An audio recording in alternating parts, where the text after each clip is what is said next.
and innovation. The chair now recognizes the gentleman from Alabama to lead us in the Pledge of Allegiance.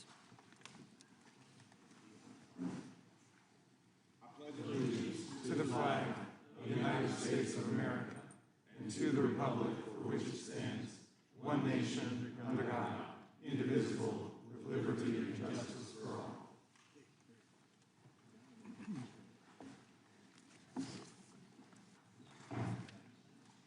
The chair is now recognized for an opening statement. And then we will move to our to the ranking member's opening statement, and then our witnesses will get 5 minutes. I want to just take an opportunity, maybe before I even do an opening statement, to welcome everyone back. Hope everyone had a good break. The ranking member and I, along with a few other members, Mr. Kaye, Mr. Fitzgerald, Mr. Correa, I think Mr. Swalwell and Ms. Crockett all had a wonderful visit to, and Mr. Cohen, to Europe, where we talked about this issue, and we learned some, I think, some valuable information then. So we look forward to today's hearing and hearing from our witnesses. But first, you got to listen to the chairman and the ranking member talk. On August 12th of last year, Thierry Breton wrote Elon Musk a letter. Thierry Breton is the commissioner in charge of enforcement of the Digital Services Act and the Digital Marketing Act. In the very first sentence, the guy in charge of enforcing this legislation passed by the EU writes this: "Dear Mr. Musk, I am writing to you in the context of recent events in the United Kingdom and in relation to the planned broadcast on your platform, X, of a live conversation between a U.S. presidential candidate and yourself." So think about it. The guy in Europe in charge of enforcing a European Union law writes an American about an American company, about an American election, and he says the context for the letter, the reason for the letter, are events that are happening in the UK, a non-European Union country. That's not Europe trying to influence what happens here. I don't know what is. He goes on throughout the letter and says this: measures need to be taken to combat disinformation. He said this to Mr. Musk. We're concerned about any, quote, illegal content you may have. And he ends his letter by saying, "My services and I," very last sentence, "my services and I will be extremely vigilant to any evidence that points to breaches of the Digital Services Act and will not hesitate to make full use of our toolbox." So he ends the letter with a threat. So before the interview even takes place, he's threatening an American running an American company about an interview regarding the most important election we have, election of President of the United States. And again, saying the reason for doing so are events that are happening in a non-European Union country, the UK. Comments about events happening in the UK. Concerned about this, quote, spillover effect. That is why we're having today's hearing. That's why we went to Europe last month, or actually in July, to study this issue. Now, here's what's interesting. Mr. Breton, after he sends this letter, this committee sent him 2 letters, and then he suddenly resigns. We asked him to come today, but he refused to come. We asked him to send written testimony. He refused to do that. We asked him to appear. He refused. He just wouldn't come. I think it's important to remember what the House Judiciary Committee did last Congress. We investigated our government, the Biden administration, their attacks on free expression here in the United States. What Michael Schellenberger journalists called the censorship industrial complex. Big government, big tech, big media, big academia, all working together to censor Americans. And we learned all kinds of things in that investigation. We learned on April 27th of 2022 that the Biden administration had established a disinformation governance board. That's right, a bunch of bureaucrats going to get together and tell you what you can say, what you can tweet, what you can post, what you can read, what's misinformation, what's disinformation, and the new term they come up, what's malinformation. Thank goodness, because many of us raised concerns about that, they disbanded that disinformation governance board. We no longer had that. We heard from journalists like Mr. Schellenberger, like Matt Taibbi, regarding the Twitter files. We heard from Tulsi Gabbard. We heard from RFK Jr., all Democrats, frankly. In fact, I took some heat for that. What are you doing bringing Democrats in front of the judiciary? We brought them in because they care about the First Amendment. It was interesting. When RFK Jr. came in to testify, the Democrats actually made a motion to go to executive session. Kick everyone out. No journalists, no one was allowed. They wanted to kick everyone out, go to executive session so no one could hear what RFK Jr. was going to testify to in a hearing on censorship. You can't make this stuff up. We learned that on January 23rd. Think about that, by the way. we learned on January 23rd, 2021, maybe point this one out first, that there was an email. So the third day of the Biden administration, there was an email sent from the White House to Twitter which said, take down this tweet ASAP. And who had issued the tweet? Who had put out the tweet? RFK Jr. So you had the Biden administration trying to censor a fellow Democrat who was going to run against him in the Democrat primary. I mean, that is, and everything in that tweet actually were true statements. So we learned all that last year, and of course our investigation culminated with a letter from Mr. Zuckerberg on August 26, 2024 last year, where he said, yes, the Biden administration pressured us to censor, we did it, we're sorry, and we won't do it again. And Meta, Facebook, has now subsequently changed policy. They now go to the community notes policy instead of the, quote, independent fact checker approach that was being used before. We had one other witness last Congress, a journalist from Canada, Rupa Subramanya, who I thought said something that was really important. She said, free speech is a core value of Western culture. And that is true, and that's what our concern is. We're concerned about the attacks on free expression in Europe, the censorship, the arrest for offensive posts, the chilling effect it all has on speech, but we're more concerned, frankly, as Americans, about the limits the DSA, the Online Safety Act in the UK, put on Americans' First Amendment rights, and the shakedown, and I think that's the appropriate term, the shakedown of American tech companies under the DSA, the OSA, and the Digital Marketing Act Digital Markets Act in the European Union. These acts target our tech companies that provide the modern town square, and they are the engines of innovation in our global economy. Since the turn of the century, European tech companies have languished behind their American counterparts. European governments have tried everything to change this except what might actually work, deregulating their own economy and letting free enterprise flourish. Instead of cutting red tape and allowing their own companies to innovate and grow, the EU and the UK are going after American companies that have grown to dominate the global tech landscape.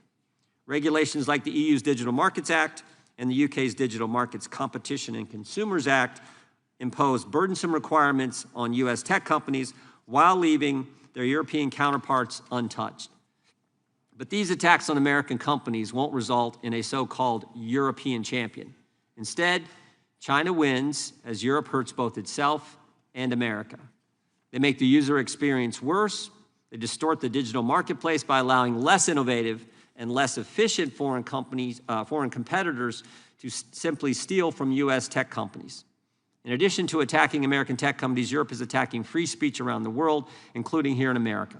Laws like the Digital Services Act and the Online Safety Act are the engines of global censorship regime targeting political speech disfavored by European bureaucrats. The censorship mechanism is simple. The DSA and the OSA effectively require social media platforms to change their terms of service to moderate more content. These companies have one set of standards that they apply globally because it's costly, impractical, and harmful to user privacy to change content moderation rules based on a user's location. So when platforms are forced to change their terms of service to comply with European laws, it affects what we see, what we read, what we say online here in America, infringing on Americans' First Amendment rights. And this is no accident. Even the New York Times, The Atlantic have acknowledged that these foreign censorship laws are intended to have global impact. And European actions have proven it. Again, just look at Mr. Breton's letter. Supporters say these laws make the online environment safer for children, something that we all agree with. We all want to protect kids. But censorship laws are never about disinformation or child safety or anything else. They're always about censoring criticism of the government. Social media is a relatively new technology, but censorship is as old as time. Misinformation, disinformation, hate speech labels are always used by the people in power to censor their critics. And my experience has taught me that today's misinformation is tomorrow's truth. And we have seen it time and time again. I always like to point out, everything the government told us about COVID turned out to be wrong. Everything our government told us about COVID. I'm not even talking about Europe here. Everything. They told us that the virus Didn't come from a lab. Sure looks like it did. They told us it wasn't gain-of-function research done at the lab. Yes, it was. They told us it wasn't our tax money used at the lab. Yes, it was. They told us vaccines. They told us that the vaccinated can't get it. They told us the vaccinated can't transmit it. They told us masks work. They told us 6 feet social distance was based on science. And they told us this was the first virus in history where there's no such thing as natural immunity. They were 0 for 8. And yet they're going to define with some disinformation governance board what we can say, what we can tweet, what we can read, what we can post. You got to be kidding me. As RFK Jr. testified before our committee, never forgot what he said. He said, when you look at history, it is never the good guys who are for censorship. It is always the bad guys, and that's our concern. We need debate. The best way to answer bad speech, wrong speech, stupid speech, crazy speech, even hate speech is more speech. We need the First Amendment. Our committee will continue to move legislation that protects free speech from threats, including threats from abroad. And with that, I now recognize our ranking member for his opening statement. Thank you kindly, Mr. Chairman, and welcome to our witnesses. I imagine that in a hearing about threats to freedom of speech abroad, we might hear from a Russian dissident about Putin's massive violations of political freedom, or the death of Alexei Navalny in prison, or perhaps a Chinese pro-democracy activist about President Xi's attacks on free speech in Hong Kong, Tibet, Xinjiang, or the persecution trial of Jimmy Lai. Or maybe a journalist about the Saudi Crown Prince's assassination of Jamal Khashoggi, the Washington Post writer who demanded freedom from religious persecution and oppression in Saudi Arabia. But no, the dictators of the world have got nothing to fear from this hearing. The Republicans called it to attack our democratic allies in Europe. The star witness is not a human rights leader like Navalny, but a far-right, pro-Putin politician who leads the UK Reform Party, a party that has 4 members out of 650 members in the parliament. He calls England an authoritarian regime, while saying that Vladimir Putin is the world leader he admires the most. Well, this hearing mimics Vice President J.D. Vance, who went to the Munich Security Conference in February. In the first 2 minutes of his speech, whitewashed the world's leading autocratic regimes, proclaiming that the threat that worries him is not Russia. It's not China, he said, but rather it's our European allies. Amazing. Republicans are promoting far-right parties in Europe, like Alternative for Deutschland, Reform UK, and Rassemblement National Français, and ignoring massive repression in Russia, China, Pakistan, Saudi Arabia, and among all the autocrats of the world. Republicans are vilifying European liberal democracies simply for engaging in the kind of line-drawing exercises that we Americans engage in under our First Amendment with respect to the epidemic of child pornography, protecting children from other harmful content, defamatory speech, online scams and false advertising, and speech inciting riots and imminent lawless action.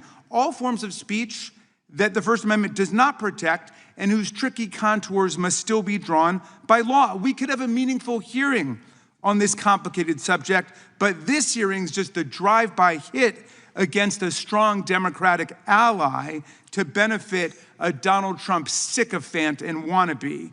But it's even worse than this. Not only are our colleagues ignoring intensifying repression in the world's dictatorships, they're also trying to distract the world from the attack on freedom taking place right here in America every single day. Americans aren't worried about the EU or the Online Safety Act in the UK. We're not worried about white nationalists not having enough license to incite lynch mobs to set immigrants on fire in their bedrooms. Americans are worried that Donald Trump is working to rewrite and whitewash American history in our museums, our textbooks, and our national parks, to destroy PBS, NPR, and public broadcasting, to ban books in our libraries, and to censor any news stories critical of him by installing political henchmen in private broadcast rooms. Americans know that academic freedom is in danger when the administration cancels and withholds billions of dollars in scientific and medical research funding from American universities, even for urgent life-saving studies about breast cancer or heart attacks, as a way to force schools to impose government orthodoxy on curriculum hiring,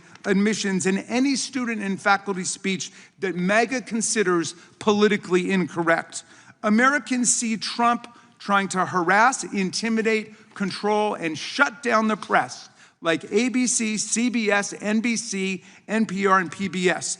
The Republican-controlled FCC essentially blackmailed media companies Skydance and Paramount into agreeing to install a spy, a monitor, a minder, I think the Brits might say, to police CBS News programs to make sure that they are being sufficiently Trumpy in giving us the news in order to get approval of a merger from FCC. Meanwhile, Trump sued 60 Minutes and CBS personally for $20 billion for the frivolous cause of action that he thought an interview with Kamala Harris was edited too favorably, and then walked away with a cool $16 million in a shakedown settlement for his library, all part of a now familiar pattern. When Trump doesn't like the news, he sues the broadcaster and unleashes the FCC on them until they pay up and agree to a government spy stationed in their office. Free speech is so much in danger in the US today that if the government tries to violate our rights, we might not even be able to find a lawyer to defend ourselves because Trump is systematically exacting retribution against law firms that represent anyone on the other side of a case against him. Look, our country loves free speech. We fight for free speech. We fought for free speech, and we know it's in danger when students who are lawfully in the United States are taken off the street and arrested without warrants by masked federal agents in unmarked cars for writing an article or attending a rally that Stephen Miller doesn't like. Free speech is in danger when visitors to our country have their social media accounts screened at the border for any criticism of Donald Trump. Free speech is in danger when To Kill a Mockingbird, The Handmaid's Tale, 1984, and The Kite Runner are banned from our schools and libraries across the country, and even families defending our freedom abroad have to fight for their kids' right to read freely in public schools run by the Department of Defense. Freedom's in danger when the administration tramples the civil service rights of hundreds of thousands of nonpartisan expert civil servants. These civil servants have been protected against political discrimination for more than a century to maintain the excellence and independence of our federal workforce, but they're now being fired simply for doing their jobs, like prosecuting violent criminals and insurrectionists who try to overthrow our government and attack our police officers, or because they honestly gave honest economic information and labor statistics to the public. These honorable civil servants are being fired because they won't be the political hacks Trump demands that they be. When private comments made by federal employees are scrutinized for anti-Trump bias and they can lose their jobs because of it, then we've entered the realm not just of Vladimir Putin, but of Joseph Stalin. Now, Mr. Trump and Mr. Farage both claim they're protectors of free speech, but they only want to protect speech they agree with.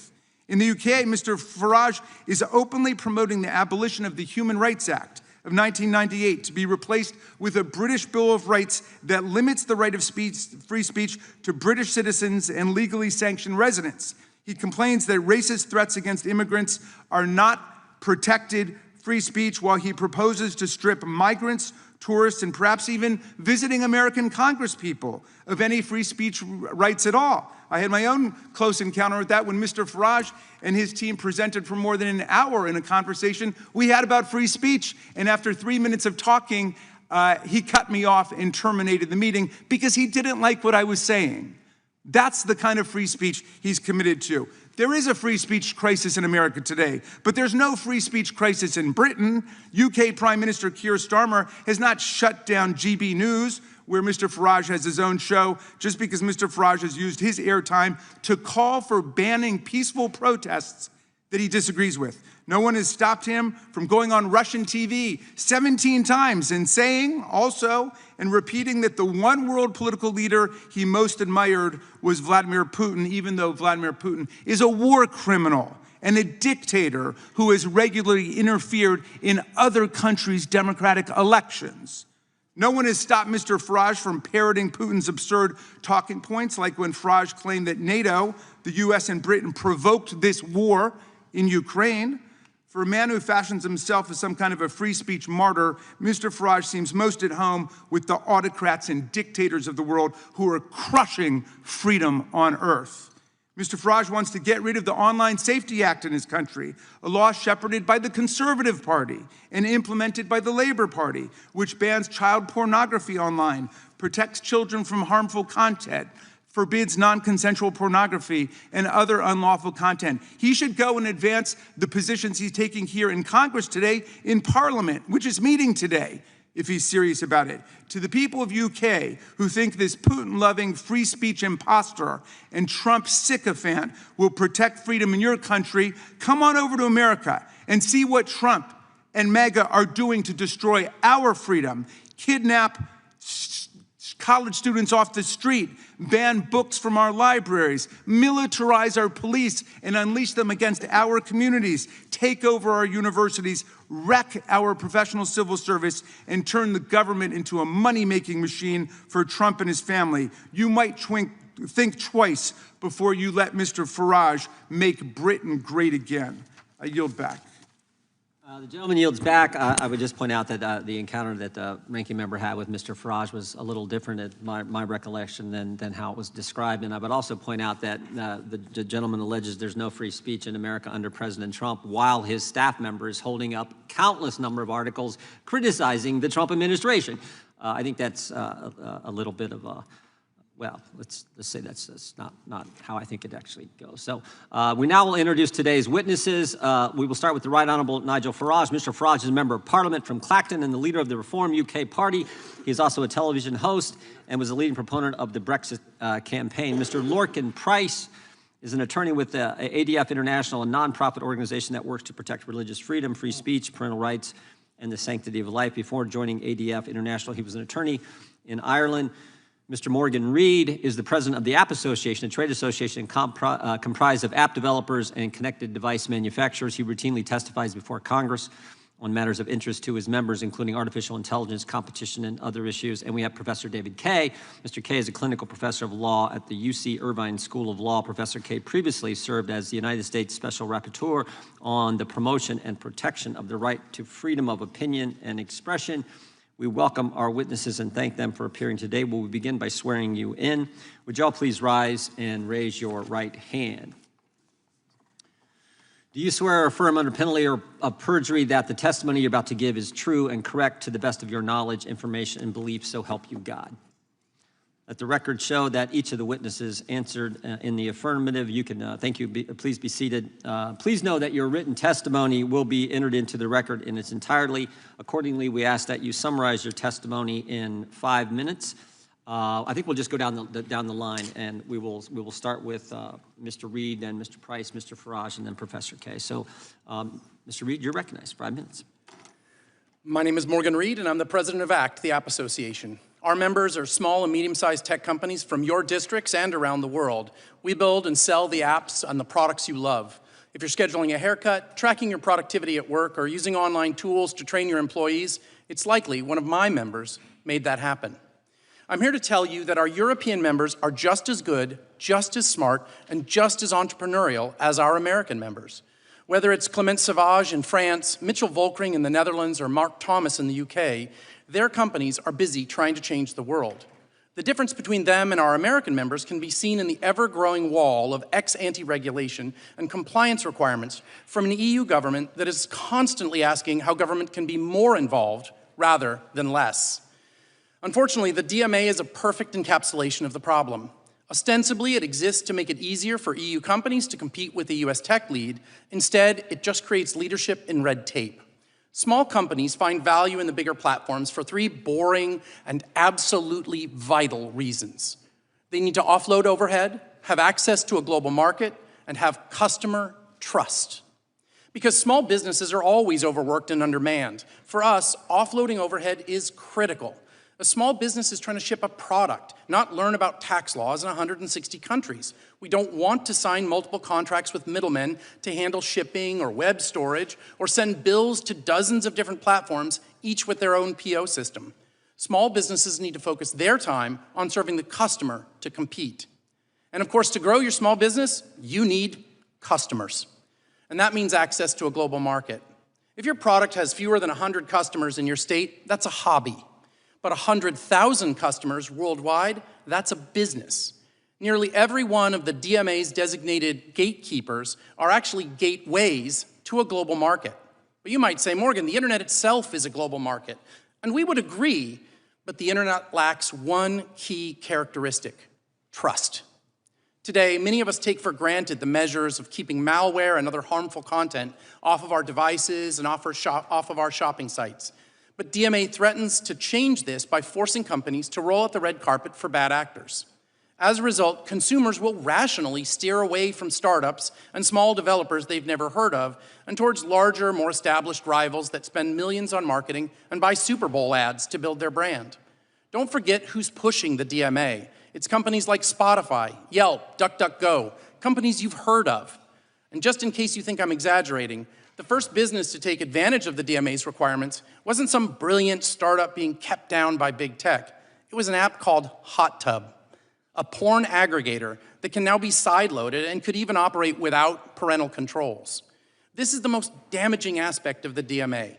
By forcing the gatekeepers to remove features or capabilities that would keep bad actors off your smartphone and out of your wallet, the DMA demands the world adopt a flea market model, where anybody with a plastic folding table and some boxes that fell off the back of the truck are given the same access to consumers as legitimate businesses. For small businesses, we want the platforms to provide us with ever-improving tools, features, and pricing models to make it attractive. We don't love the big platforms, we do business with them. Because without our products, their platforms aren't worth very much. Without their tools, our overhead goes up, our speed goes down, and trust goes out the window. If we have any ask of the platforms, it's for them to do more, not less. We want them to do more to reduce overhead, more to protect our intellectual property, and do more to maintain those trust relationships. And into this relatively straightforward business arrangement, Europe has injected regulatory walls like the Digital Markets Act, the Digital Services Act, the Online Safety Act, our old friend GDPR, and the newest edition, the AI Act. These laws aren't there to lower friction. They are, as Teresa Ribera at the European Commission puts it, focused on creating a culture of compliance. That's a quote. While an ever-thickening wall of overlapping regulations is exactly what compliance lawyers want, it's not what innovators want. It's not what small businesses want, and it's not what customers want. We ask you to reject the European regulatory culture and instead focus on a culture of opportunity and innovation. Small businesses never succeed if we can't beat the red tape. Thank you very much for your time, and I look forward to your questions. Thank you, Mr. Reed. Mr. Price, you're recognized for 5 minutes. Thank you very much. Good morning, Chairman Jordan, Ranking Member Raskin, distinguished members of the committee, ladies and gentlemen. My name is Loren Price. I am a barrister and legal counsel for ADF International, and I'm very happy to come here today to speak to you about the perilous situation for freedom of expression in Europe and why it matters for Americans. I do this on the basis of my experience litigating in speech and religious liberty cases before the European Court of Human Rights. However, today, principally, I wish to address the Digital Services Act of the European Union. But before I do that, I'd like to set the scene briefly by telling you how bad things have become in Europe and the United Kingdom, and very much building on the remarks of the chairman. Because when I met some of the members of the committee in Europe recently, I think that there was a genuine element of surprise and disbelief about the state of affairs in Europe. I'll give you some examples. In Finland, our client, Päivi Räsänen, a member of parliament, is now in year 5 of a prosecution for simply posting a verse from scripture on Twitter. Our client Rose Doherty in Scotland, a 74-year-old grandmother, was arrested by offering to have consensual conversations for people. Adam Smith-Connor, an army veteran, was prosecuted for praying silently in his head in England. And just yesterday, you'll have seen that the UK police arrested a comedian and fellow Irishman, Graham Linehan, a person I know well, for tweets about gender ideology. German pensioners are having their homes raided and are being prosecuted for insulting politicians. Indeed, one member of the Green Party in Germany has over 700 criminal complaints outstanding for insult. What's happening in Europe is, as Vice President Vance said on St. Valentine's Day in Munich, a serious retreat from a fundamental value, that of free speech. It's a sign that our European political elite has lost control of the narrative, and the Digital Services Act is the response to that, an increasingly desperate attempt to suppress growing public discontent. Why should this matter for Americans? Why should you be concerned? Because of the worldwide reach of European law. The so-called Brussels effect changes regulation in every area that the European Union chooses to regulate. And now they've entered the business of regulating speech. And they're very proud of the so-called Brussels effect when you ask them about it. This new EU law is essentially an anti-speech law. And when you read the case law of the European Court of Justice, statements from senior officials, and the provisions of the Digital Services Act, you can see everything is there to create a digital censorship industrial complex. We see a whole structure of trusted flaggers, codes of conduct on so-called hate speech and misinformation, content moderation for so-called systemic risks. Much of this is hidden in bland technocratic language in the DSA, and our written submissions go into some of the problems associated with it. But it constitutes nothing more than an attempt to bring Brussels regulation of speech onto a global stage.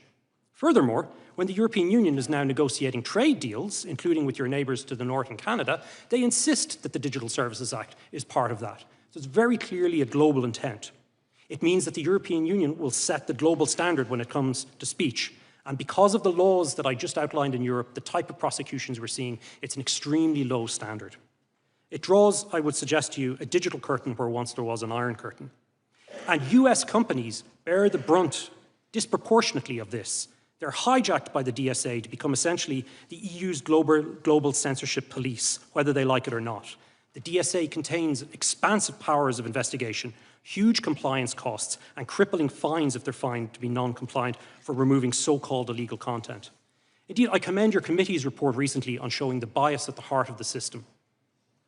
As we speak, companies are having to make a decision, an invidious decision between whether or not they defend German pensioners criticising politicians or they comply with the European Commission and with national laws.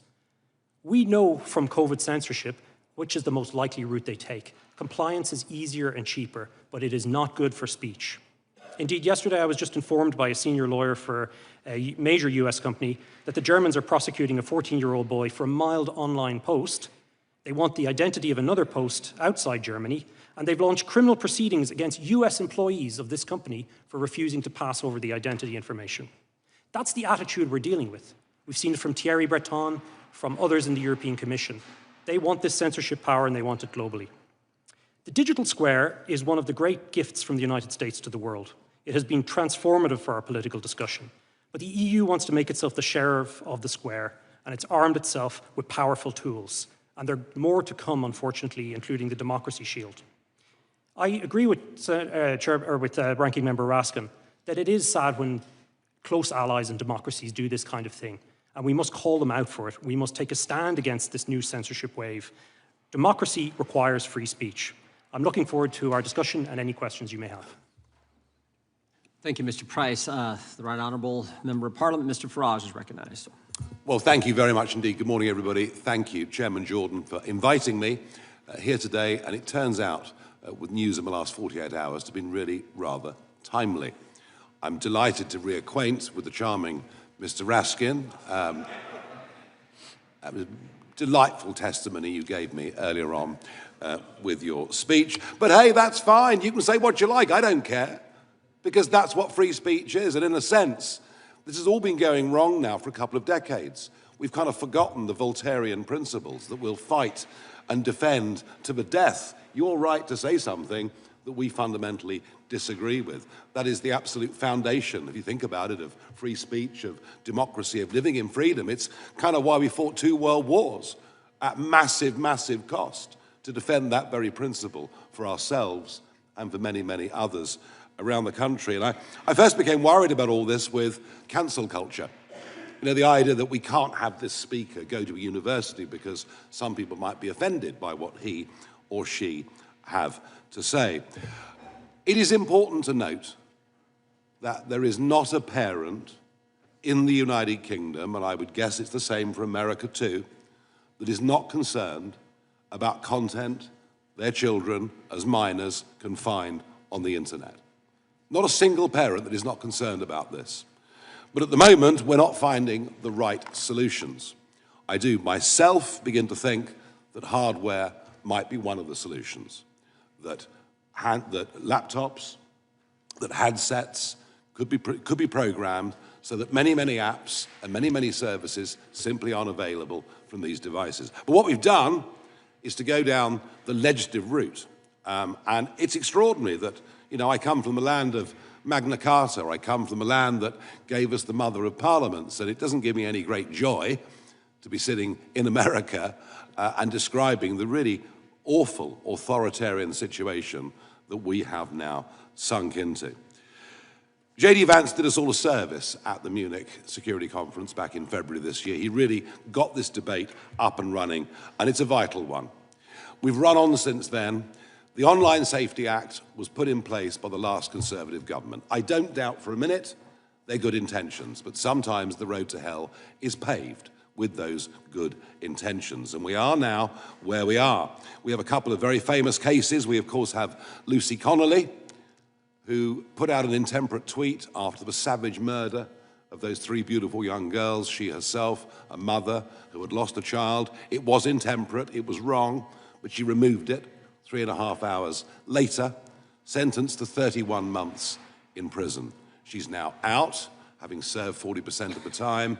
I wanted to bring her with me today as living proof of what can go wrong. Sadly, the restrictions that have been put on her banned her from making the trip, which is a very, very great shame.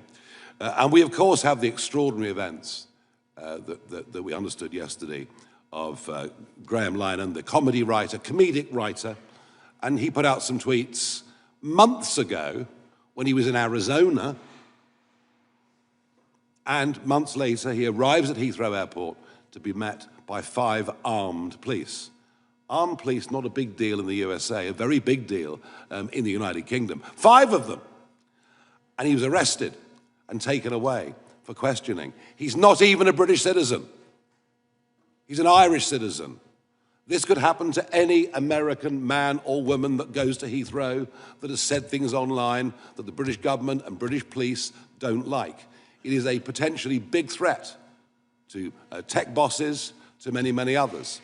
This legislation we've got will damage trade between our countries, threaten free speech across the West because of the knock-on rollout effects of this legislation from us or from the European Union. So I've come today as well to be a klaxon, to say to you, don't allow, piece by piece, this to happen here in America.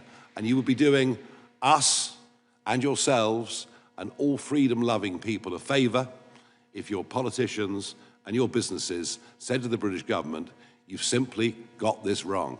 At what point did we become North Korea? Well, I think the Irish comedy writer found that out 2 days ago at Heathrow Airport. This is a genuinely worrying, concerning, and shocking situation, and I thank you for the opportunity to come here today. Thank you, Mr. Well said. Thank you, Mr. Farage. Professor Kaye, you're recognized for 5 minutes. Chairman Jordan, Ranking Member Raskin, members of the committee, thank you for the invitation to appear before you. I ask that my written statement be entered into the record. My name is David Kaye. I'm a law professor at the University of California, Irvine, where I research and teach in international law. I know something about censorship. From 2014 to 2020, I was the United Nations Special Rapporteur on Freedom of Opinion and Expression. In that role, I monitored a growing global assault on free speech. Among other things, I led a landmark effort to call out China's attacks on civil society. I detailed repression of media and criticism in Putin's Russia. I condemned Iran's suppression of dissent. And I even criticized democratic governments when they sought to force platforms to take down lawful speech. That is censorship. Violations of the human right to seek, receive, and impart information and ideas of all kinds, guaranteed by Article 19 of the International Covenant on Civil and Political Rights, a treaty ratified by the United States in 1992. Inspired by the First Amendment, it guarantees a speaker's rights and the rights of everyone to access information.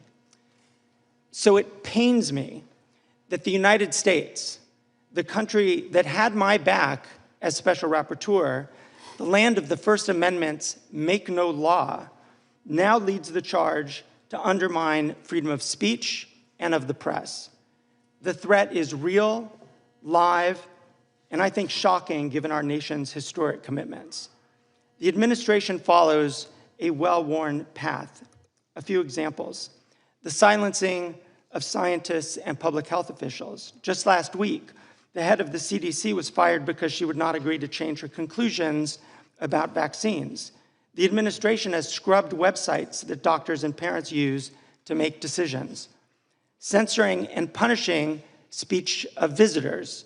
In visa interviews and at the border, there are increasing reports of officers screening visitors according to their social media activity or detaining and deporting based on speech and op-eds. And the repeated assaults on the media, as we've seen attacks on public broadcasting, frivolous lawsuits against media outlets, and the decimation of Voice of America. This is the tip of an iceberg of censorship that should concern this committee and every American. Yet US officials who claim to be free speech warriors are spending their time looking abroad. Now, I know of nobody who argues that EU and British laws on speech are perfect. Still, the EU Digital Services Act and the UK Online Safety Act respond to problems both sides of the aisle in Congress have found serious but have yet to address: the enormous, opaque, and unaccountable power of a small number of massive tech companies over our information environments. The EU answered the question of massive platform power not by claiming new powers to take down content or accounts.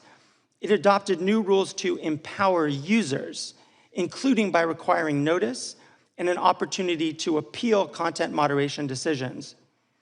The Online Safety Act, championed by Labor and conservative parties, was widely popular as an attempt to hold big tech accountable. It does have elements that concern me, yet whatever faults it might have, it, like any other British law, is subject to legal challenge and review by courts for any violation of fundamental rights, just as we would expect of any democracy. Neither established censorship regimes. I encourage members of this committee to consider two things. First, instead of criticizing allied democracies, consider the kinds of content online that you find objectionable. Maybe it's anti-Semitic or Islamophobic content, misogyny, child endangerment, content glorifying terrorism or inciting violence. How do you propose to address those in a way that is consistent with free speech values? That's not an easy question, and it can't be waved away with just 3 words: because free speech. The EU and the UK have made their choices, subject to democratic judicial oversight, and acting in good faith. I think this committee could do the same. Second, this committee has the obligation to protect Americans' freedom of expression here at home. The administration is putting freedom of expression under direct attack, and I think oversight and constraint from this committee would make quite a bit of sense. That, I would respectfully submit, is the real threat to American speech and innovation, and I look forward to your questions. Thank you. Thank you, Professor. The chair, we'll now proceed under the 5-minute rule. The chair now recognizes the chairman of the subcommittee, Mr. Fitzgerald. Thank you, Chairman Jordan. Well, one of the things we found out on our trip through Europe was that the U.S. innovates, China duplicates, and now the EU regulates. Mr. Reid, I have a question for you first. Reports estimate that complying with the EU's Digital Markets Act, the DMA, could cost American companies up to $1 billion every single year. That's not just a number on a page. Those costs ultimately fall on American workers, who will see fewer jobs, on consumers, who will face higher prices and fewer choices, and on entrepreneurs, who will have a harder time competing against subsidized foreign rivals. Mr. Reid, is it correct that these compliance costs affect our economy? And what does it mean for America if Europe is allowed to impose these kind of costs on U.S. innovation? The short answer is yes, absolutely. The more detailed answer is that unfortunately that Europe has taken an ex-ante approach to regulation. The United States has always done well with an ex post. as a small business entrepreneur, I actually want fraud to be gone after. I want deceptive practices to be reduced. But unfortunately, what we see in the EU is an ex-ante process that ups my compliance requirements without actually giving customers the certainty of the result. So it's absolutely raising costs, and for American developers, we see one of the largest problems is how do you get to those European customers if the first tranche you hit is paying a compliance lawyer to meet all of these tests? Thank you. Mr. Price, our Federal Trade Commission Chairman Ferguson has warned the government regulation can stifle, obviously, competition and innovation, and in many cases, the government itself becomes the most dangerous of all the monopolies. Isn't it the DMA, is the DMA a perfect example of that? It kind of weaponizes and makes it burdensome with regulations. Can you give me your comments on the DMA and what do you think the status is right now? I certainly agree that European regulation generally slows down competition. It creates a situation whereby companies are unable to innovate with any degree of speed because they're constantly looking over their shoulder towards regulators around compliance. DMA, a very good example of that. Not just the DMA, though. Of course, you have the General Data Protection Regulation, GDPR. You have the DSA, the Digital Services Act, and constantly more and more being added. It's been estimated in the digital market space alone since 2016. 30 pages of regulation existed at the time. We're now over 1,000 and growing. So the European Union's response to American innovation is more and more regulation, generally around nebulous concepts like safetyism and protecting consumers, but very often just, particularly with the DSA, to create, unfortunately, a censorship industrial complex, as I outlined. DMA, very good example of that as well. Thank you very much. Mr. Reid, if I could come back to you, President Trump just secured a landmark commitment from the EU to address unjustified digital trade barriers. It was part of the U.S.-EU trade deal. I'm hopeful that this will result in the EU kind of removing, and a lot of people we talked to in Europe when we were there said that there was a possibility that they could pull back on some of this. What action could President Trump take to hold the EU accountable to their commitment? And are there additional enforcement tools that Congress could provide to make that happen? Well, I think, Congressman Fitzgerald, you've done great work in reaching out and sending letters to make it clear what the position of the United States government is on these issues. The reality is that the Europeans themselves, through the Draghi report, are recognizing that they have done a lot to harm those very same industries. We're hopeful that the United States can continue to use the careful power and the careful discussions through our trade negotiations and other actions to get them to step back. But we're here to talk about free speech, and so one of the things I would point out is we want the small businesses in Europe to also be able to speak and say, hey, we need these regulations pulled back. So just to follow up to that then as well, a 2024 staff report by the Housing Oversight Committee found that FTC Chair Lina Khan was using taxpayer dollars to send agency quote-unquote liaisons to the EU to assist with the implementation of the Digital Markets Act.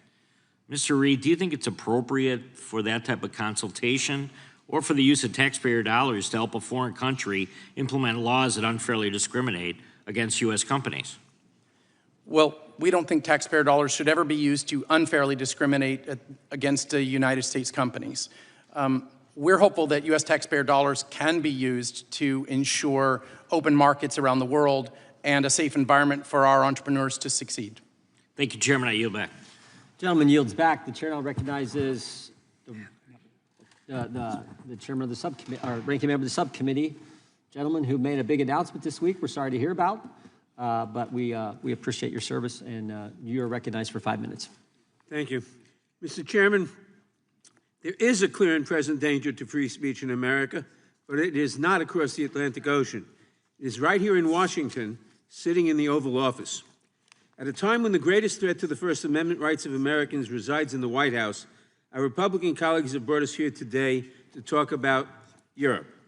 They've invited a fringe politician from the United Kingdom to attack the laws regulating certain conduct online in his country and the European Union, laws that are intended to combat disinformation by hostile foreign actors, hate speech, and other fraudulent or criminal conduct.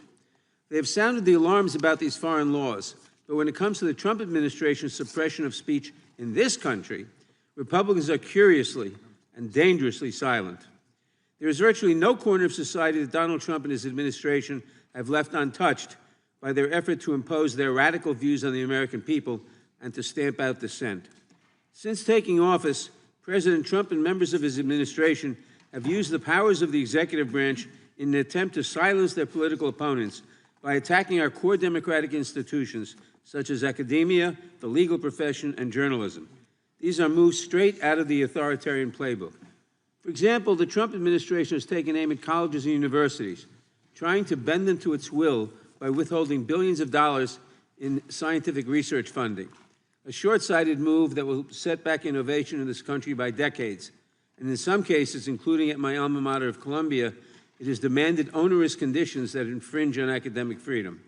On these same college campuses, students are being kidnapped for writing op-eds, and others are being deported for participating in protests.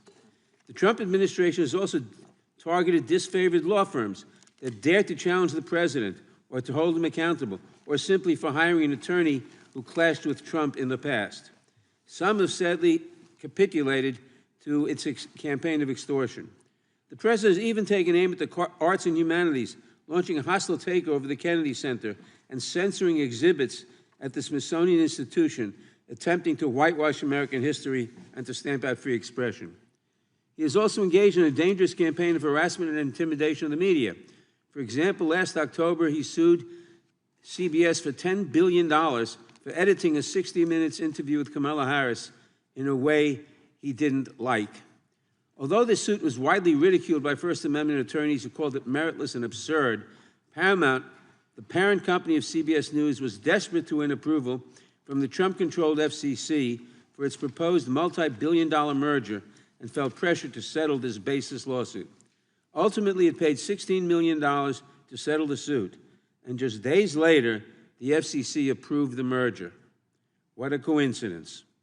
This followed ABC's settlement of a similarly baseless Trump lawsuit for $15 million because of corporate pressure. And now the Wall Street Journal and Rupert Murdoch face their own $10 billion lawsuit from Donald Trump over the Journal's reporting that shed new light on Trump's well-documented relationship with Jeffrey Epstein. I'm not aware of any president in the past suing media companies or newspapers or television stations for free expression they didn't like. Professor Kaye, the free press is essential to our democracy and the rule of law. Can you explain how President Trump's attacks on the news media and his attempts to sue them into silence impact freedom of expression and freedom of speech in this country? Yes, thank you, Mr. Nadler, and congratulations on your announcement this week.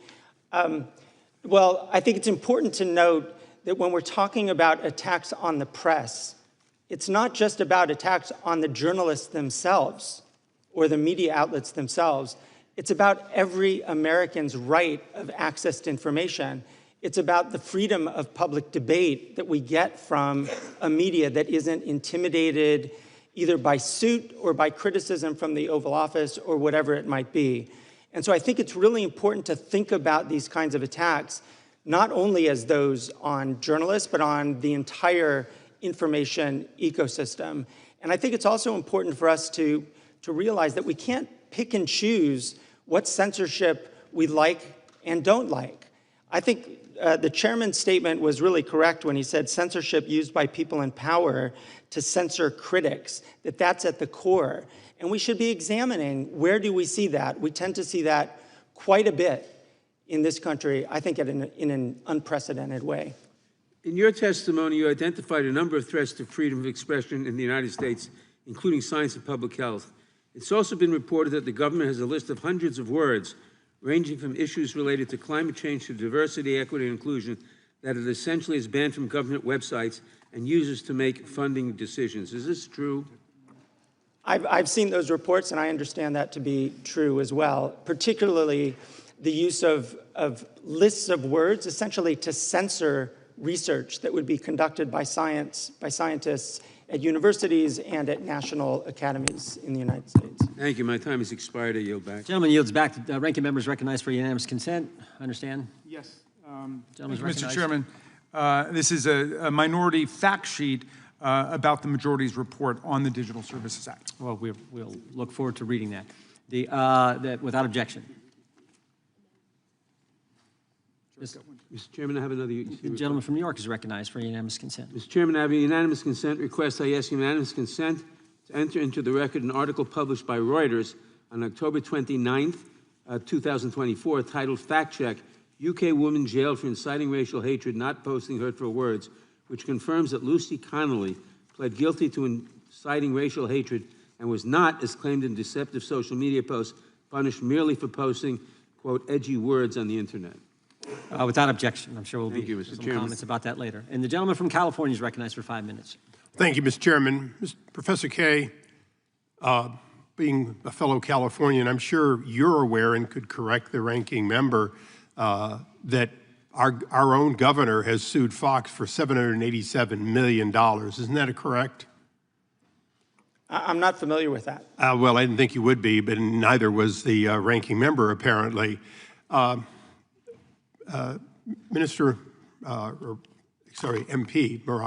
Farage, do you have the equivalent of what the Professor Kaye was talking about, which is the Article 19? You're a signatory to that international convention, if you will, on free speech. Do you feel that it is being observed in the UK? Maybe a signatory to it, and we may. And the Prime Minister, today in the House of Commons was talking about free speech, and indeed when President Trump was with him in Scotland the other day, he talked about our proud history of free speech, but what people say and what they do are two very different things. And the argument is that the Online Safety Act, I'll repeat what I said earlier, may have been designed by the Tories with the best of intentions, but has turned out to be the sledgehammer that misses the nut. It's not protecting kids, and it is damaging. So now, going back to the United States, you don't have a constitutional framework that is the equivalent of ours in that you have no First Amendment absolute guarantee. Is that correct? It is correct. Our Constitution isn't in written form. It's based on common law that's evolved and adapted over centuries, and your founding fathers looked at the best bits that we had. So it appears in Europe and in the UK, free speech is whatever the bloody members think it is at a given time, and it changes with the will of the people they elect. Is that right?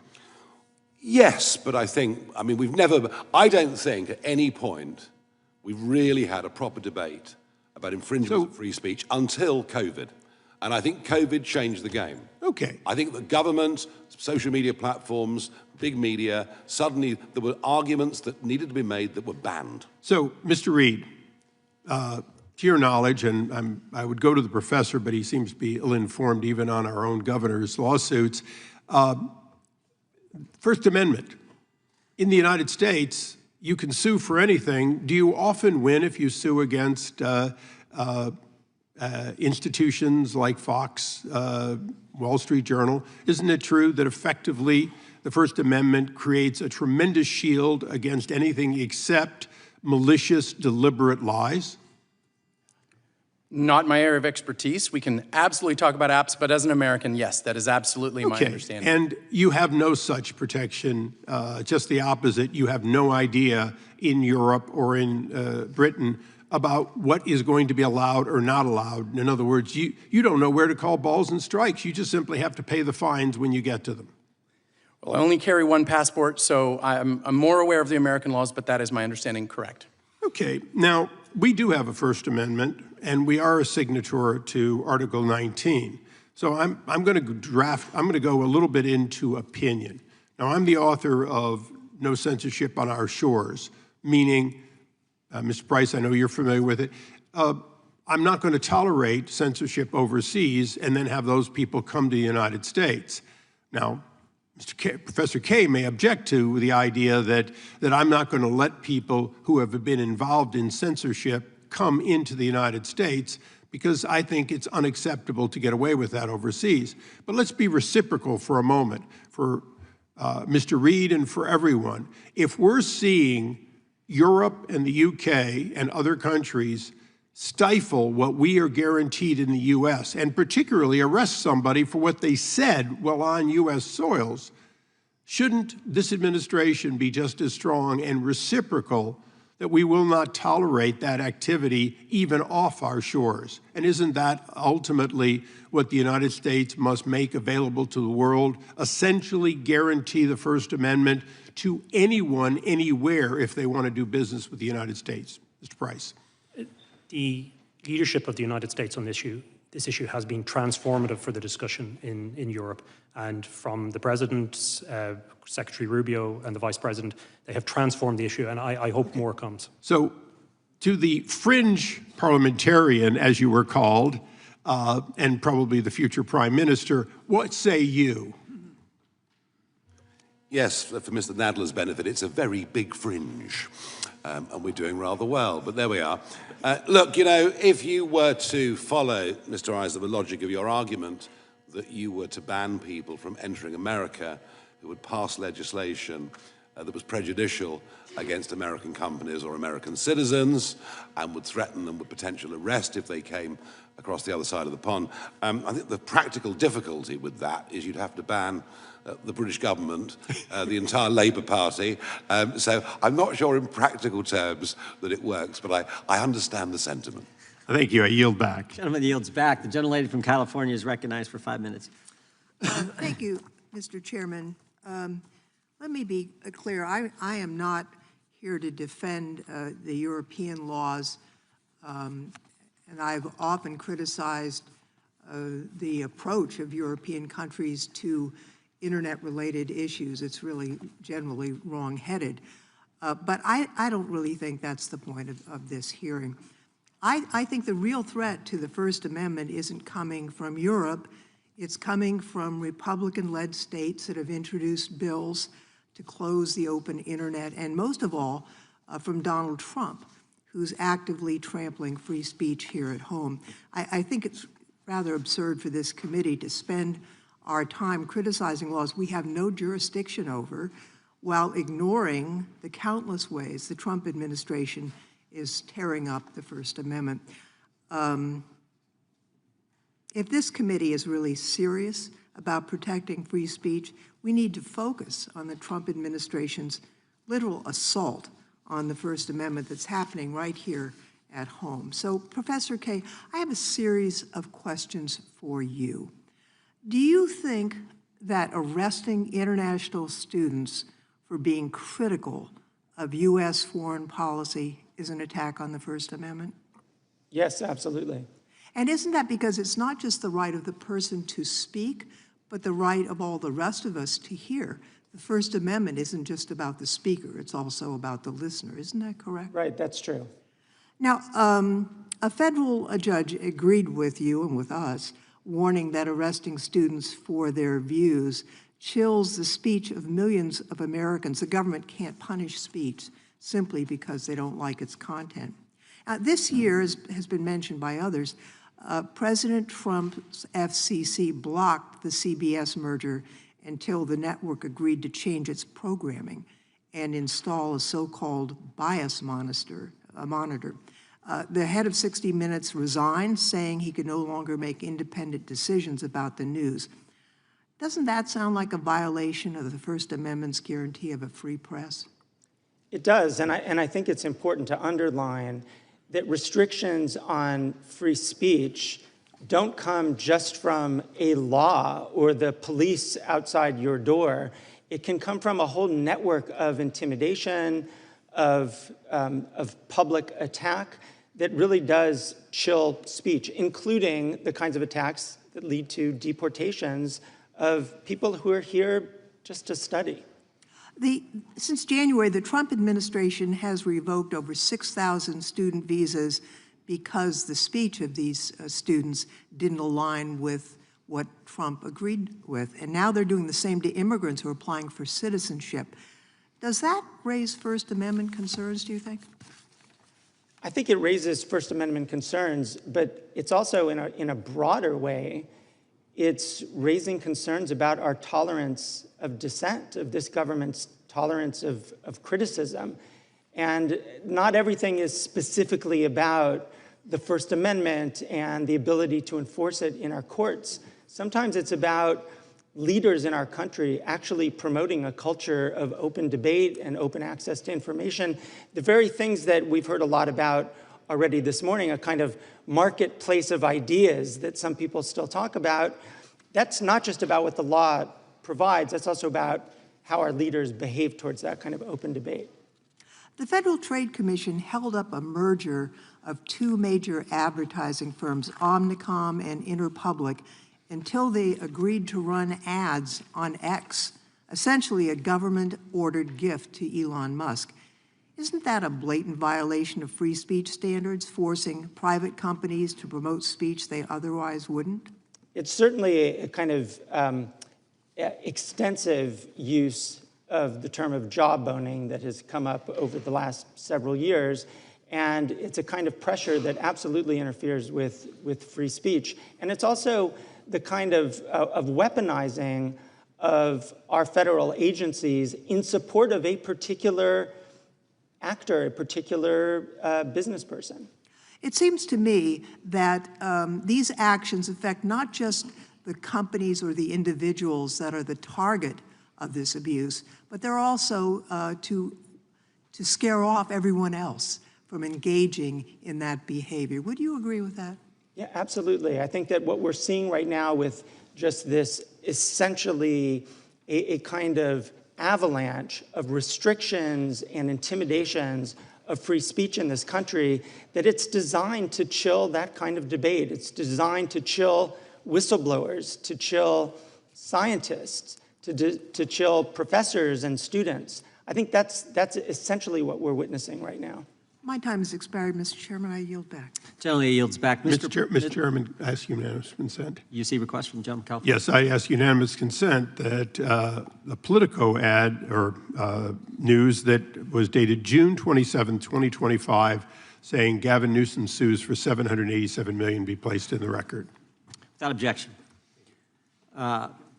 Mr. Price, has anything in the Digital Services Act changed in the last year? No, sir. Hasn't been amended, hasn't been changed at all? No, sir. So everything Mr. Breton wrote 1 year ago today, well, August 12, 2024, that's still in place, where he said to an American running an American company about an interview that was yet to happen, future happening interview, threatened this individual. None of that nothing in the law has changed that would change what actions this individual took. Nothing in the law. Just because Mr. Breton's gone doesn't mean Ms. Verkunen can't do the same darn thing, right? Precisely. Yeah, and that's the concern. Mr. Price, is the statement, we need to take back our country, is that statement hate speech? We don't really know what hate speech is. It's so vague, and that's the problem with it. I wouldn't regard that as hate speech. Well, you may not, but the EU regulators do, because they had a workshop on May 25th where, this is part of our investigation, material we'd subpoenaed, they gave us this information, and they said it is hate speech. That's a concern, right? Yes, sir. And it could be made by an American and be termed hate speech, and there could be some ramifications for Americans' First Amendment liberties. Is that accurate? Yes, sir. Okay, Mr. Price, what's a trusted flagger? A trusted flagger is an NGO or a private organization that's recognized under the DSA, and if they identify or a complaint has been made... Wait. Recognized by who? Oh, the terms of the DSA. Oh, and the national regulators and the commission as well. Okay, and they do what? So they're recognized by the government. They're approved by the government. Yes, all right? And what do they do? If they identify content that they regard as illegal content, the companies have to give priority to removing that content. Oh, so people that the government approves tell companies what they can allow on their platform and what they can't, right? That's correct, sir. And the same people who approved these folks are the same people who conducted the workshop and said, we need to take back our country as hate speech. Is that fair to say? That's correct, sir. Yeah, and that's the concern. And what happens if these trusted flaggers approved by the government, the same government that says we need to take back our country as hate speech? By the way, I think that statement is made probably more by Democrats right now than Republicans. I think the head of the Democrat National Committee made that statement like 3 months ago at a big Democrat rally or something they were having. So the same people who say that's hate speech approve the trusted flaggers, who then tell the platforms what they can and can't have on their platform. And if they don't agree with what the trusted flaggers say, there's civil penalties. Is that right? Yes, sir. Both under national law and the DSA, investigations begin, and there's a whole process that can result in enforcement and then ultimately crippling fines for companies. And those crippling fines, those civil penalties can be what, 5%, 10% of global revenue, depending on the Online Services Act or the DSA? Under the DSA, 6%. 6%? Wow, that's a lot of money because these are big companies, right? Yes, sir. Now, Mr. Farage, it's not just civil penalties, though. And this is where it gets really scary. Because my understanding is there's criminal penalties, and I think in 2023 in the United Kingdom, there were 12,183 arrests for offensive posts. 12,000 people arrested for things they posted online that some trusted flagger approved by the government, the same government that says what's being said at the Democrat National Committee, we need to take back our country, is hate speech. That's a scary scenario. Is that right? Yeah, they're massive statistics, and I mean, some of it comes under non-crime hate incidents. So you've said something on social media, someone's taken objection, and you get the knock at the door from the police sort of warning you that if you do this again, something may happen. And this has now been broadened out. I mean, Mr. Price made the point, what is hate speech? How do you define hate speech? And that's the problem, isn't it, with all of these laws, Yep. that we finish up in a position where local police forces, etc., have to choose their own interpretations. I think, again, as I said to you earlier, the timing of this hearing today is perfect because the head of the Metropolitan Police, who arrested Graham Lennon at Heathrow Airport, Yeah. he's thrown the ball back now to the British Home Secretary and the government to say, please tell us, what is this law intended? What are we supposed as the police to do? So yeah. I think we're going to have a much more rapid debate about this. But my worry is it may get worse, if I may quickly. Yep. Because the Labour government now are intending to pass a law that has a definition of Islamophobia. They're intending to put that into law. And that effectively will mean that criticism of a religion, mocking of a religion, would become an offence. And that's totally against everything. Well, because we've always given the Pope a hard time. Yeah. We've always given the Archbishop of Canterbury a hard time. So we're finishing up kind of with two-tier law and two-tier justice. Well, and that's very I concerning. had one other question I'd like to get from maybe you and Mr. Price, if I could. Speaking of religion, tell me what performative prayer is. This is something we've seen and we've discovered in our investigative work. Maybe we'll start with Mr. Price, then go to Mr. Farage.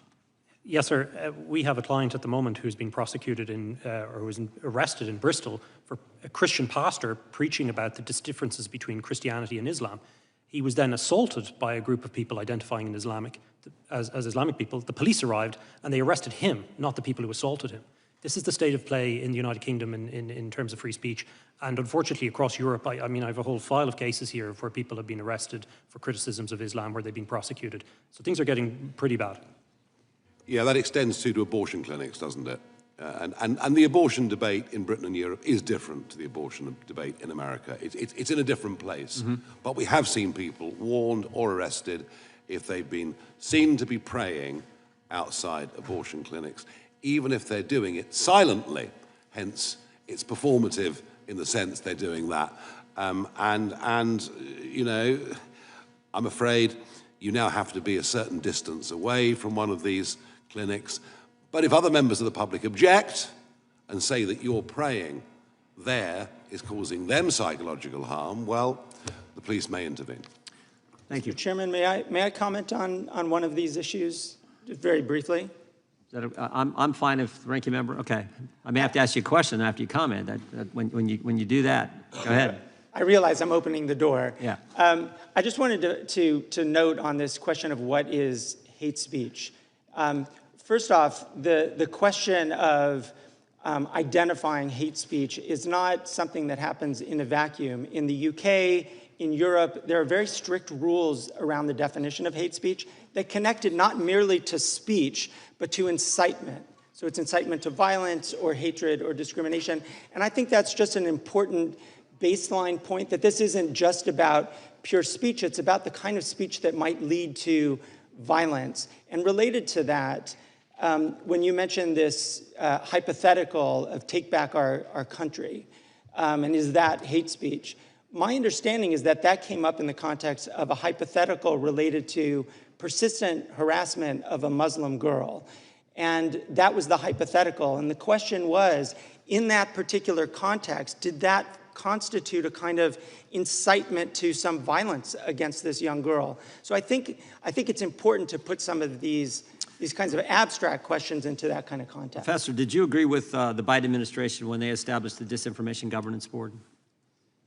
I didn't take a position on that. I do think that disinformation is an issue that... The government should be deciding what we can say and what we can't? Absolutely not.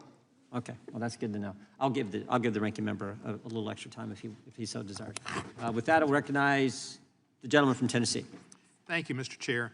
And firstly, I was pleased to join on the Codell, and it was a very fine, good Codell. I appreciate the chair, my friend and my classmate from 2006. One of the things I found most heartening about the Codell, we had a tour of Parliament, and along with us were two conservative members who were, I think they were either in the House of Lords, maybe one was in the Lords and one was in the House of Commons, but they talked to us about Magna Carta and about how it's the basis of our laws, and there was a copy there and copies here and there and whatever, but how precious the Magna Carta is. And they suggested to us that a legislator, this was in the House of Lords where he spoke, that a legislator is not somebody who votes. A legislator's job is not just to vote. A legislator's job is to stand up to an out-of-control executive. Very telling for British Parliament members to instruct us on what we should be doing, and I thank him for that. I'm a strong supporter of free speech and always have been, but I find this hearing a bit disingenuous because of the problems we have here in America. Free speech includes the speech of those with whom we disagree, people who say vile things, and in my case, I say I find racist and anti-Semitic and Islamophobic type speech is something I find foul, but it's protected by free speech and offensive speech as well. That does not mean that there aren't limitations, however, and speech can be harmful, dangerous, and infringe on other people's rights. It isn't a free-for-all, though. And the U.S. in our First Amendment does not have a monopoly on what constitutes free speech. There is speech protected by the First Amendment, like corporate political donations, which I think is misplaced and misapplied. And there are times when our legal system itself suppresses disfavored speech. I passed the Speech Act in the 111th Congress. I think Mr. Issa was my co-sponsor, and it dealt with the fact that Britain is a favored nation for defamation actions, and it's easy to get a defamation judgment there. We would not allow those judgments to be recognized here in our country under the Speech Act if the activities that took place did not conform to our laws on free speech. And I would think Mr. Farage could try to look at changing their laws on defamation and contour more to what we see in the First Amendment, and that might be good for the people in England. Two of my good friends, most revered friends, were from England, London, Christopher Hitchens and Sir Bill Browder. And they've written books, and they could be subject to such laws as well. But work on protecting your English authors. From Shakespeare on, they've been pretty good. We used to be bipartisan in these efforts to look out for free speech, but President Trump has taken on free speech in ways that would never have been thought about. And I think Mr. Loren brought some points to Professor Kaye. And it's not just laws, it's autocratic actions as well. President Trump, as Mr. Dalio said clearly, but so many other people have said it, felt it, is bringing us on the verge of an autocratic state. And his actions in trying to bring law firms to their knees, colleges to their knees,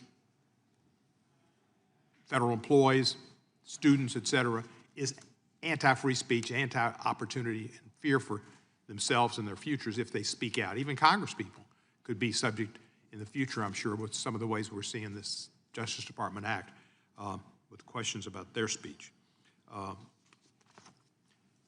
Our president has sued every broadcasting company almost, and they've gone after CNN, they've gone after NBC, and they pick some of these fringe people to pick on the Ukrainian president about his attire.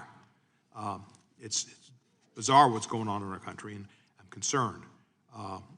They try to silence and shake down those who don't conform to whatever the president thinks. We need to understand that his review of the Smithsonian exhibits and other African-American museum and saying there was too much emphasis on how bad slavery was. I don't know how you could find anything good about slavery, and Edwin Starr, who's a singer, would tell you slavery like war, there's absolutely nothing good about it.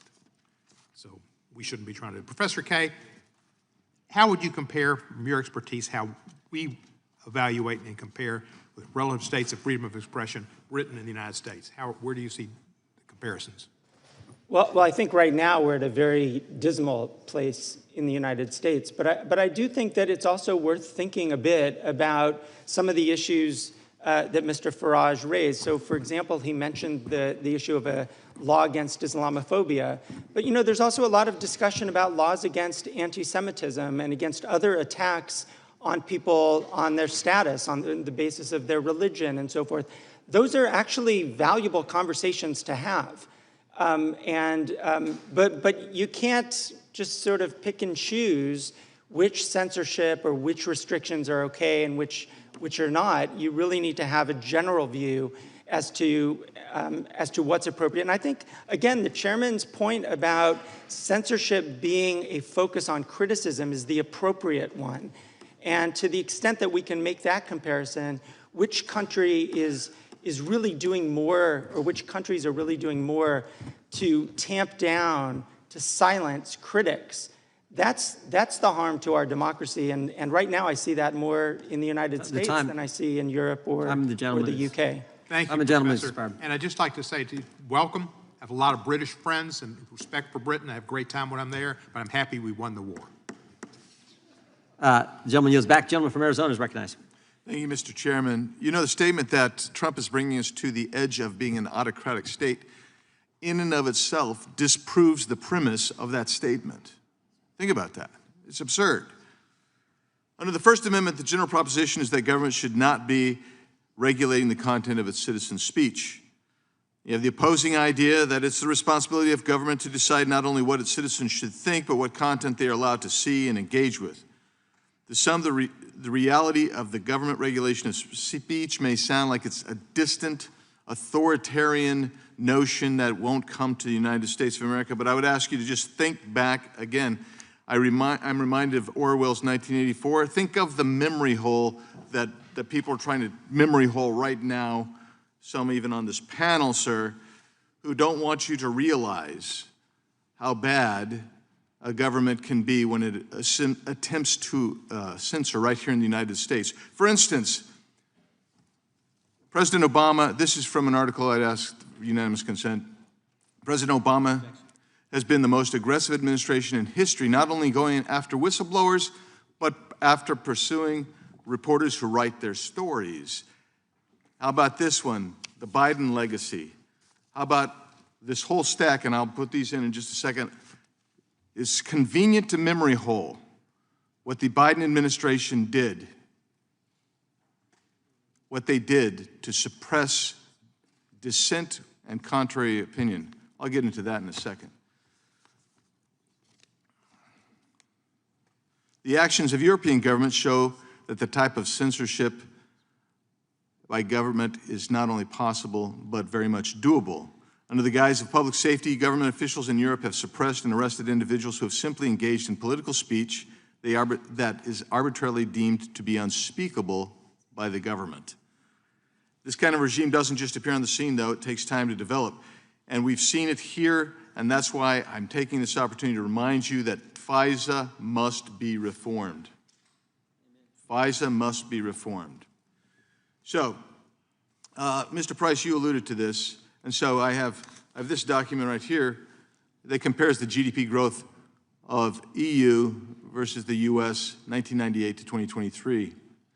And the U.S. has grown about 87%, almost 90%. The EU has increased its GDP by about 13%. So you have almost a 6x variable there. The question is, when you set these kind of draconian fines and you set up a system that is amorphous and almost indefinable, might it not also have some more than just even the safety, ostensible safety of the society? Might it lead to trying to regulate when you can't innovate? I think that's very much the case, sir. We've seen it not just in the area of speech, but obviously, as we were discussing, the Digital Markets Act, data protection, and so on. And Europe is facing some very serious structural problems demographically, financially. And a lot of what I think is inspiring the DSA is what we saw from Germany beginning after the election of President Trump and after Brexit, which is to control the narrative, slow down speech. And into that, then, they're throwing a very wide net out that's affecting all kinds of legitimate speech. We talked about my client, Päivi Räsänen, in Finland, who's prosecuted for sharing a tweet from the Bible. It's absolutely outrageous. And that becomes now the standard that the DSA will set, not just for Europe, but possibly and predictably globally. And similarly, Mr. Reed, that's what's going to happen to your app innovators. They're not going to be able to have access to 440 million people in a marketplace in Europe without having to go through essentially government censorship. Well, I think you hit it earlier when you said that their focus has been on regulating or adding legislation. And it isn't one piece of regulation or one piece of legislation that has caused problems for our innovators, both in the UK, in the EU, and in America. It's been the stacking effect. Because if you start with one regulation, you say, I can handle that, I'll build that into my business. It's when you have one, then two, then four, then six. So what's been the biggest problem for growth has been their answer is that old quip, the beatings will continue until morale improves. We often feel that way about regulation. Innovation will get regulated until we get more innovation, and I don't think that will work out. Thanks, Mr. Reed. Now I'll finish with you, Mr. Farage.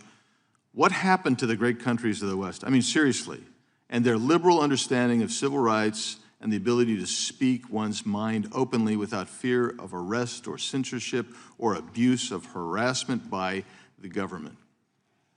I think what went wrong in many ways is we forgot why we actually had those liberties and had those freedoms in the first place. We forgot that, as I mentioned, I touched on earlier, we forgot the huge sacrifices that were made by citizens alive at that time to defend those principles against tyranny and against dictatorship. We've kind of lost our way in understanding why we are as we are. And I think that has permeated through the education system, or I'm not sure we've been teaching good values. The slavery comment was made earlier. I completely understand there's nothing good about slavery.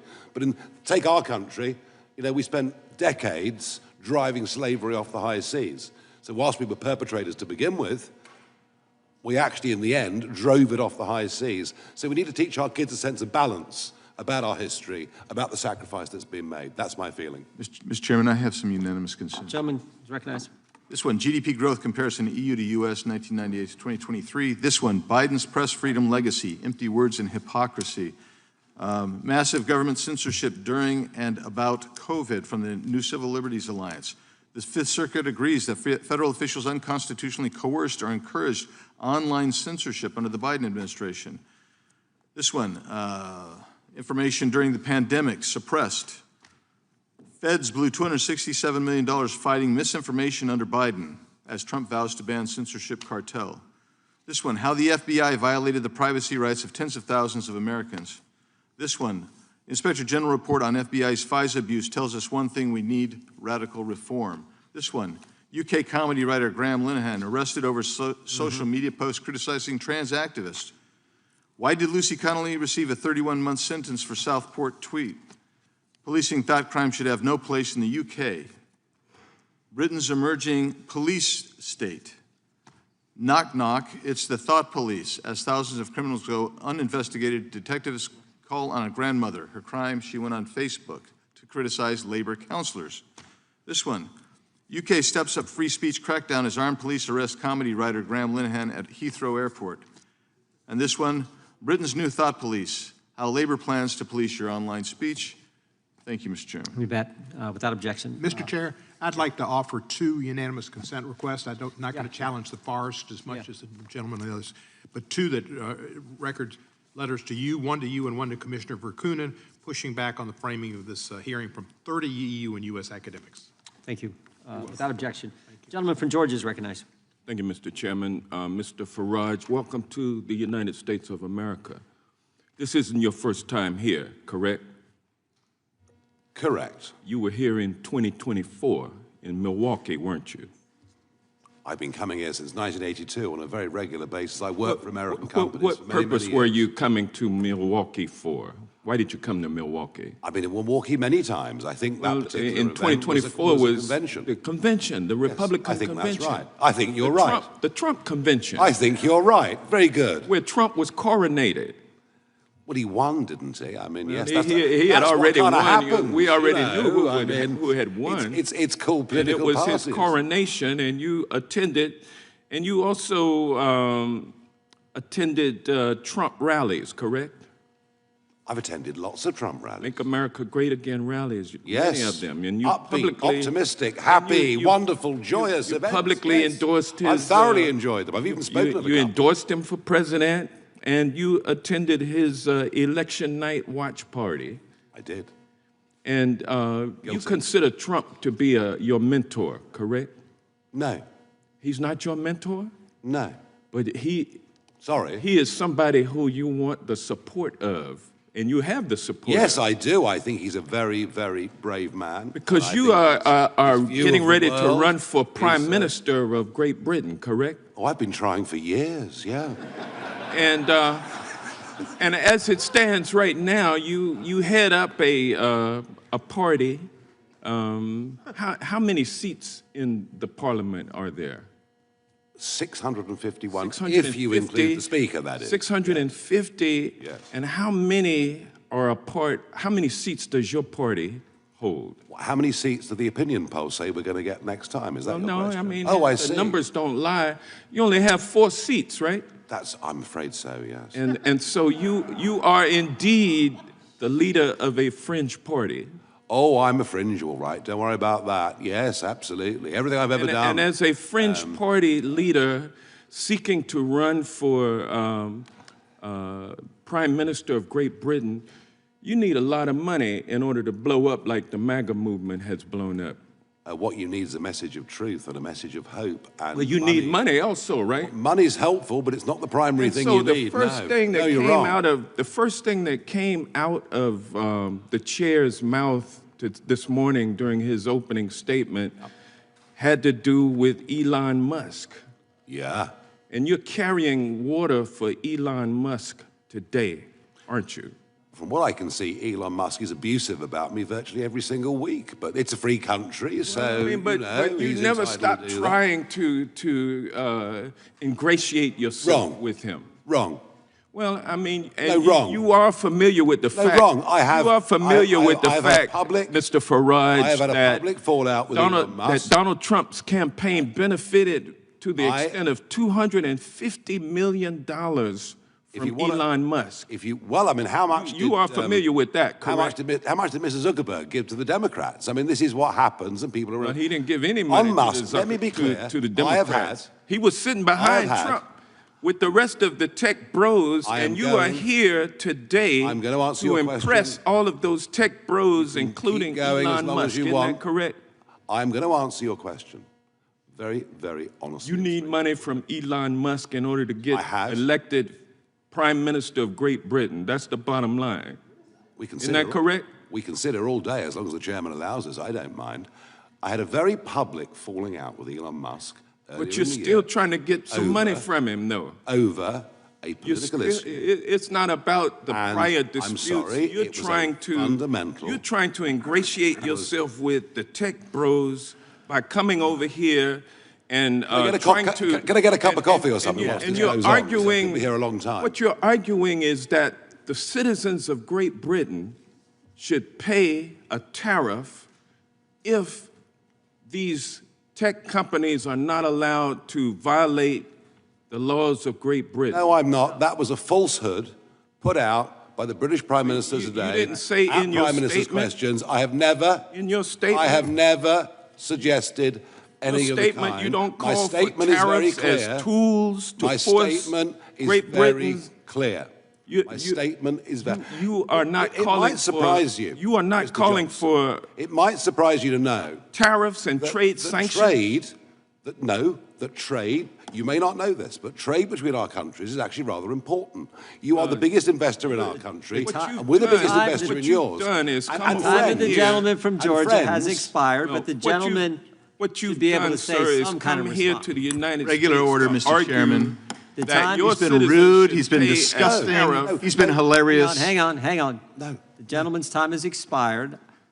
I feel like we should give Mr. Farage a chance to respond to one of the many questions he was not allowed to respond to. So we'll give you 30 seconds, Mr. Farage, and then we'll move on to our next one. Because I know Mr. Farage does have to leave in about an hour, so we want to get through as many members as we can. Number one, I had a public fallout over a political issue with Elon Musk. I can't be bullied by anybody. I haven't changed my mind. Last time I looked, he was being spectacularly rude about me yesterday. That's life. If we believe in free speech, we live with it. What I have made very clear. Fixated on. What I have Hang made. on. Sorry, no, this is my turn, I think. Yeah, you got another Thank you, 15 Mr. seconds. Chairman. What I've made perfectly clear in this paper is the situation we've got with successive pieces of legislation, including now the Online Safety Act, is a danger to trade between our countries, and allies and friends and trading partners have honest conversations with each other. I hope many American companies and politicians have honest conversations with the British government. done it. I've not suggested sanctions at all in any way. Good luck on your race. The gentleman from California is recognized. Thank you, Mr. Chairman. First, I'd remind my colleague from Georgia that President Trump was openly nominated after decisively winning the primary votes across the country. That's in open contrast to the Democratic nominee, who has decreed the nominee of her party in spite of the fact she did not receive a single primary vote. So I would be a little careful if I were him about talking about coronations. I do agree with my Democratic colleagues that we need to be on guard against suppression of free speech, whether it's coming from the left or the right. But I disagree with them that the chief executive regulating the executive branch's communications or conforming executive agencies and grantees to executive policy is somehow a threat to free speech. The executive branch is designed to speak with one voice, a voice chosen every 4 years by the people. And I disagree with them that suing for defamation is an infringement on speech in a legal system where the truth is an absolute defense. The threat to democracy is from the government regulating other people's communications. Now, we're now discovering that the Biden administration used the FBI to pressure tech companies to censor the communications of the American people over a free discussion of everything from COVID policy and origins, the Russian collusion hoax, Biden family influence peddling, climate change. I myself was the victim of this censorship when I warned of the damage that the COVID lockdowns were causing. Now, democracy assumes that the best way to separate truth from lies, or wisdom from folly, or good from evil, or love from hate, is to place the two of them side by side and then trust the common sense and good judgment of the people to know the difference. But this assumes that the people have full and unfettered freedom to express themselves and to challenge the claims and opinions of each other. Now, some of our colleagues seem to be suggesting that we should transfer that prerogative from the people to the government. That's the very definition of authoritarianism. Mr. Farage, what are your thoughts? Yeah, I agree with that. I think you know, we are, as citizens, we should be free to make our minds up, to express our opinions, to a large extent to make our own mistakes, provided, and we all know there's a limit to free speech.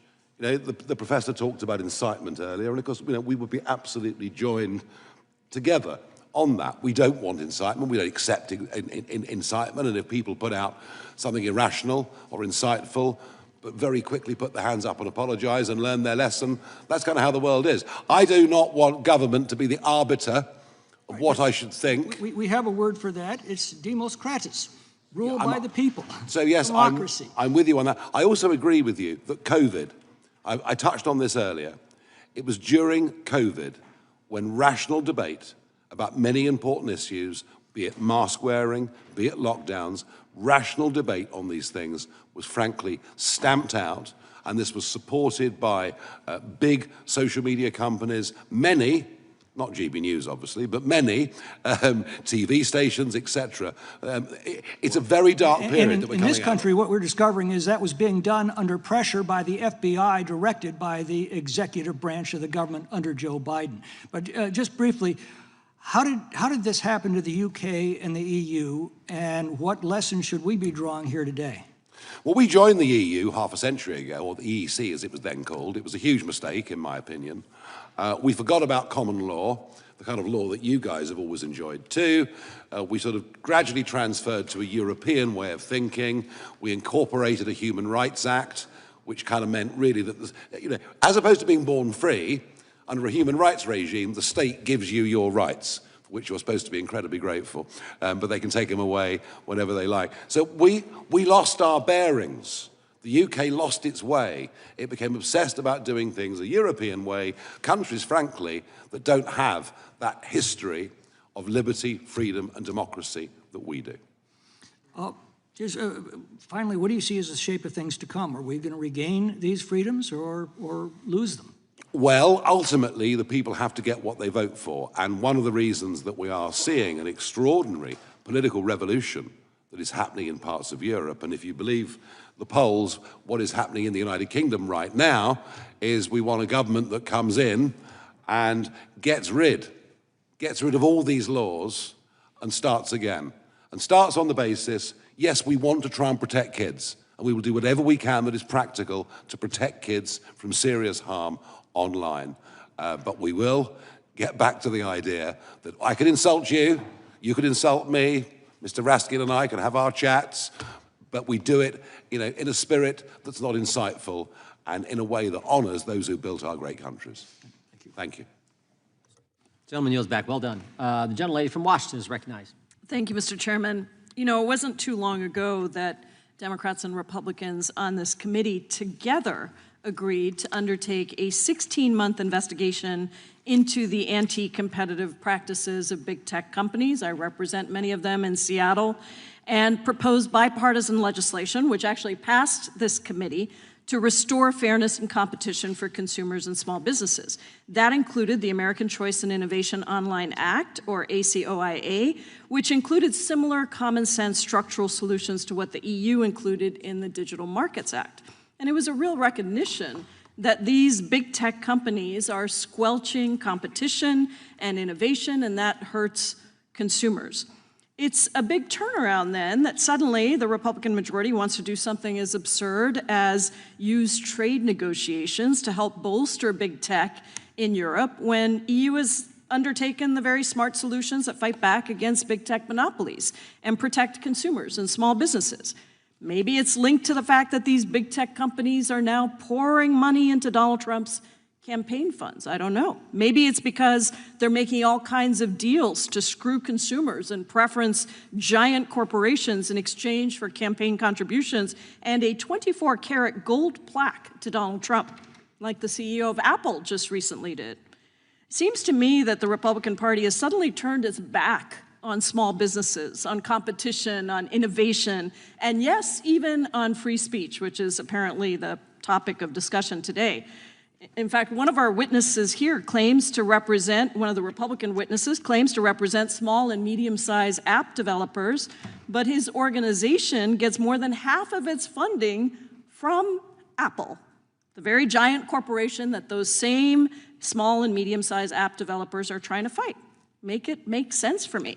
Now we have this hearing centered around so-called free speech and so-called censorship. Not here in America, but in Europe. Well, what about right here at home on US soil, the censorship by the Trump administration, the Republican Party, on anything that they don't agree with? Let's just take a recent example. Ramesa Ozturk, a PhD student at Tufts University, wrote an op-ed in the student newspaper calling for the university to divest from Israel. It was a simple exercise of her First Amendment free speech rights. She committed no crime, she didn't bully or harass anyone, she didn't incite violence towards anyone. Action was totally peaceful. And yet, what happened? In March, the Trump administration revoked her student visa, sent masked men to kidnap and disappear her, forcing her into an unmarked car, and detained her for 45 days. Professor Kaye, how does this kind of abuse, utilizing the immigration system, in this case for now, can extend to US citizens, to green card holders, to anyone else, how does this hinder the free speech rights of all Americans? Well, we've seen already that American citizens have been caught in the enforcement of immigration laws over the last, and outside of the immigration laws over the last several months. But I think we can look at it from two perspectives. I mean, one is it's a clear violation of a student's free speech right, as you just explained it, when they're detained and set up for deportation solely because of an op-ed that they wrote. But it's also an intimidation for anybody who would write anything further. Anybody who's in that same kind of visa situation now is not going to be writing that op-ed. And that's not just a harm to them. That's not just chilling their speech. That's also a harm to all of us who would benefit from hearing those kinds of views. In fact, right now, the Trump administration is reviewing all social media of visa applicants to see if they've posted any anti-Trump or pro-Palestinian sentiments. How does that affect our free speech rights? Well, it's the same answer. It's a deterioration of our public debate in this country. It's exactly this kind of, I think that Mr. McClintock had said before, putting side by side different ideas. And that's an interference with that. So quickly, another example. In June, a Spanish-language reporter named Mario Guevara was live streaming a gathering of Americans protesting against Trump's immigration policy. The police arrested him on bogus misdemeanor charges that were later dropped. A few days later, he was detained by ICE. Now we've got a government that arrests a student for writing an op-ed, filters the speech of visitors, and arrests a journalist for covering a protest. How does that compare to free speech practices of other countries? Well, it does compare with authoritarians who regularly use law enforcement in order to transform journalism into a crime. This is a major global censorship problem, and we're seeing it in Georgia. And we see it in this context that is not just a one-off. It's part of, I think, a systemic approach to a free media in this country. That's one, and perhaps the harshest example, because I understand that the journalist remains in detention, but it's part of a systemic approach, I think. Similar to Russia and China, places like that. Mr. Chairman, I yield back. I have some unanimous consent requests. Do you want to go now, or do you? Yeah. All right, go ahead. Thank you. I ask for unanimous consent to enter into the record a letter from the Open Markets Institute. Without objection. Another one, a letter from the Tech Freedom Association raising concerns with the FTC's inquiry on censorship. Without objection. And a final one from I think it's the App Association, and it's titled, Apple is top funder of lobby group that says it represents small developers. Yeah. Without objection. If I could, I'm sorry, Mr. Chairman, I have one more here. Okay, go right ahead. This is an article entitled, The False Choice Between Digital Regulation and Innovation. Without objection. Thank you, I yield back. Quickly, Mr. Reed, is your association fighting Apple? Pardon me? Is your association fighting Apple? Fighting Apple? Fighting Apple? We disagree with Apple on multiple issues, as well as for all of our sponsors. Our membership is the small businesses that many of you have met when we've had our fly-in every year. Okay, great. Seems to me your association uses Apple. That's where your apps go. I don't think you're fighting Apple. The gentleman from Wisconsin is recognized for 5 minutes. Professor Kaye, was the Centers for Disease Control correct in 2020 about the handling of COVID? You know, the chairman laid out all the things that we now know are debunked. Was the Center for Disease Control correct in how they went about their business? I'm not a scientist, so I can't speak to that. I mean, I remember the time, like we all did, a time of great fear as shutting to what down was happening. schools, things like that have set kids behind. See, because it's to Representative McClintock's point that wouldn't this administration want to change some people that you talked about that are in the Department of Health Services? Shouldn't they change them if they were wrong about really the seminal issue that has come before this generation? Shouldn't they change those people? Well, that's just not my understanding of why people have been. Are you familiar, Professor Kaye, with the case Berenson versus Biden, which is a censorship case where Alex Berenson, a reporter, was deplatformed on Twitter? I'm not familiar with that one. I would suggest that you take a look at that because the Biden administration weaponized themselves against Mr. Berenson and stifled his speech on Twitter. What college are you a professor at again? University of California, Irvine. How many classes are you teaching this semester? I teach one class right now. One class this semester. Mr. Farage, I want to thank you so much for coming to the great state of Wisconsin, of which I represent part of it, including Milwaukee. I hope you had a good time there. I've always had a good time in Milwaukee, no question. Wonderful breweries, friendly people, love it. You're welcome back anytime. I want to thank the ranking member for giving us a tutorial on free speech. Mr. Farage, did you instruct anyone on this panel, including the chairman, to instruct us to stifle the ranking member's speech? Did you? No, absolutely not. Of course not. Can you comment on the key issue before the far right that we heard about earlier? What is that key issue in Europe right now that the far right is heavily engaged in?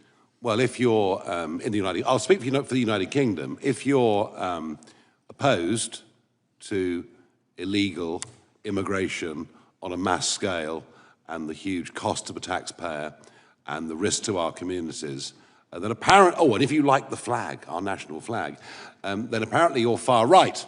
So that illegal immigration issue that was very informative to the election in 2024 in America, the same thing is happening in Europe? Is that accurate? It's a very similar argument in many, many ways, and therefore the definition of far right I think now applies to about 2/3 of the British population. So I think about someone who's very famous from your country, Ms. J.K. Rowling, who wrote one of the finest series of books, the Harry Potter series, that has ever been in print, who I believe is self-defined as a liberal, as we call them in America.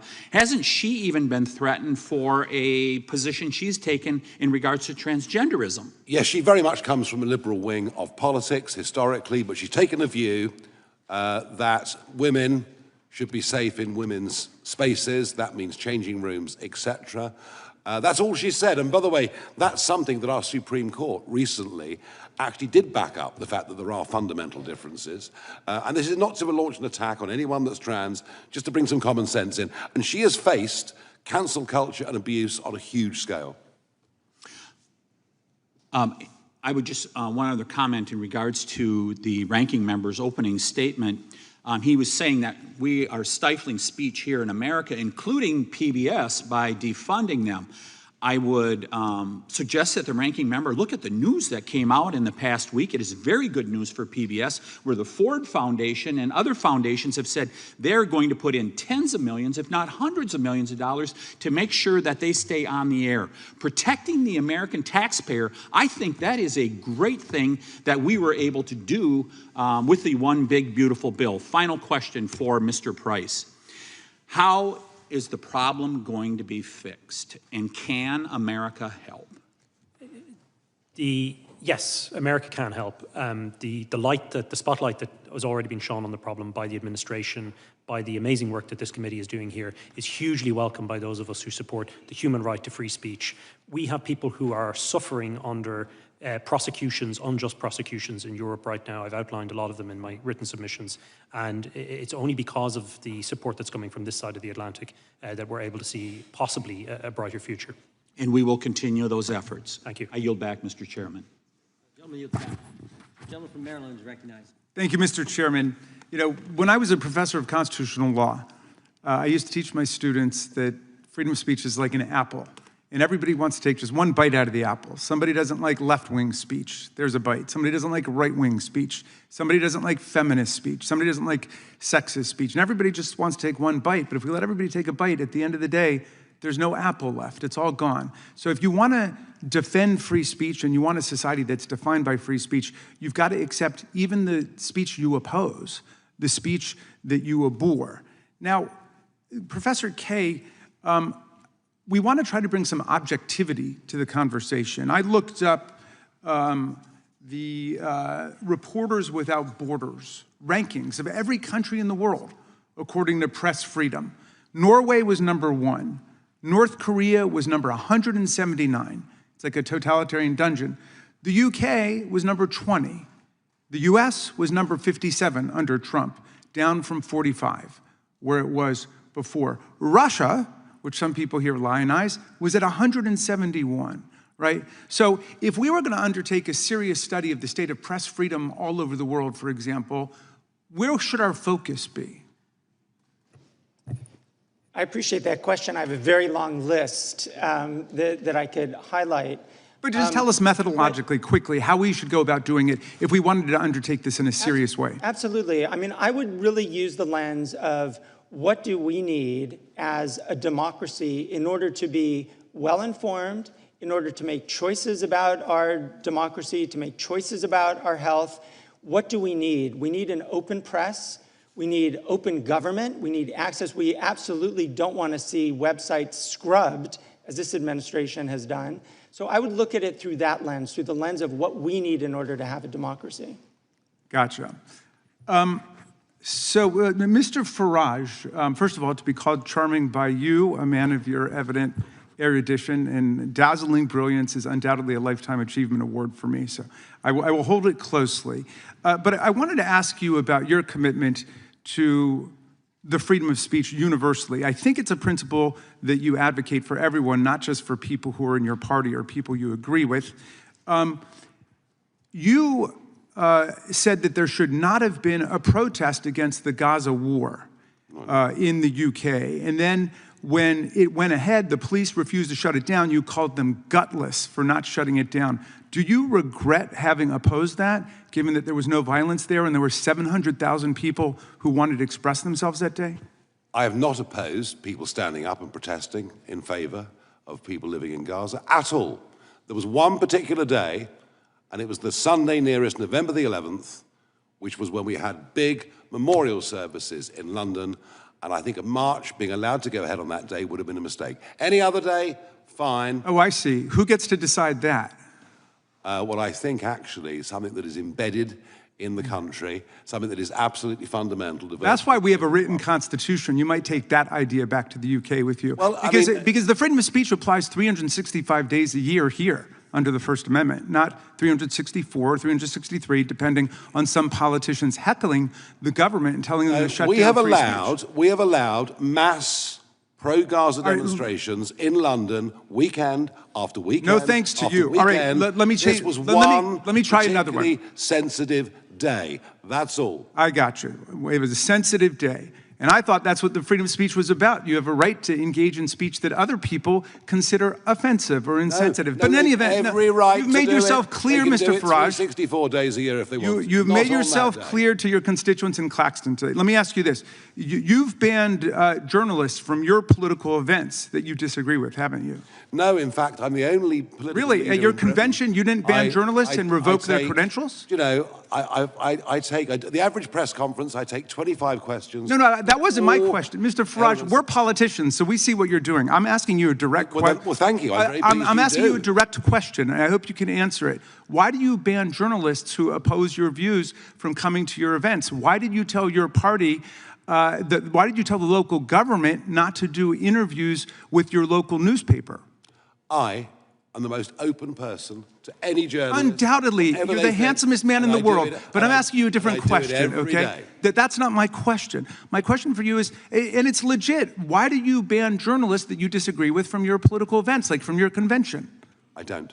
Okay, and you say you've never done that? I can't think, if I go back the last 25 years, I can't think of banning anybody. But I mean, maybe somebody else did. But look, I see. It was somebody else who did it. I do more. I take more questions. All right. From journalists. Do you have all any the other objections? leaders added up together. Okay, Mr. Price, let me ask you. You're an honest man.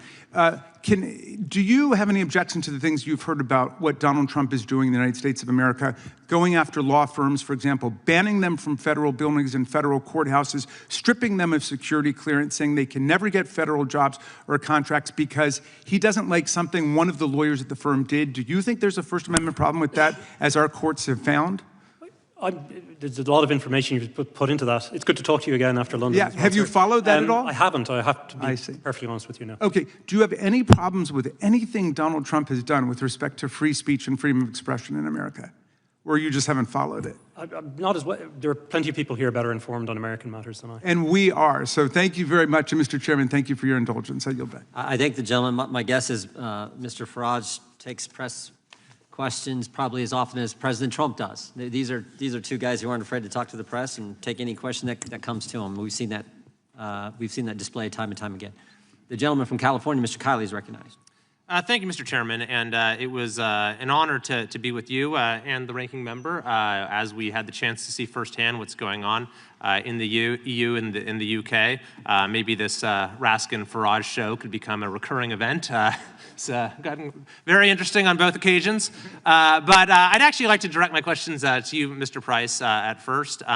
It's good to see you again. I think that those of us on the trip were really alarmed by the ways in which the tide is turning against free speech in the UK and the EU. And I think that there actually was quite a bit of bipartisan agreement among the members of our delegation on a number of these issues. So I was hoping you could give us a little context of what you think explains this. And I think that we understand that not every country needs to have has a First Amendment or needs to have the exact same standards or the exact same exceptions or the exact same ways that the law is applied. But we've always, I think, felt it important that we have an alliance with our European allies around the issues of freedom that stands in contrast to authoritarian regimes around the world, like in Russia, like in China, places where they don't have free speech. And so to the extent that these values are fraying among our allies, then it really harms our ability to stand up for the values of freedom around the world. So what do you think is going on? How can we sort of strengthen our alliance with our European allies around the issue of freedom of speech?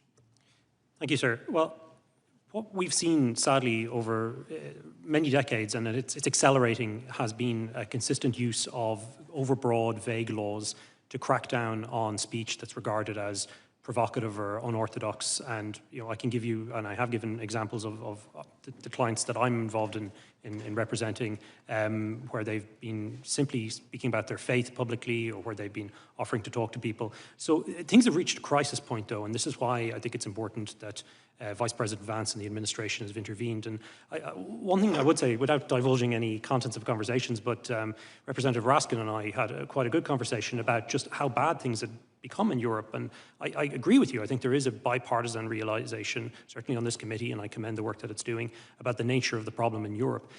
With the DSA, though, we find then the European Union stepping into speech, regulating it, and bringing that restrictive model global.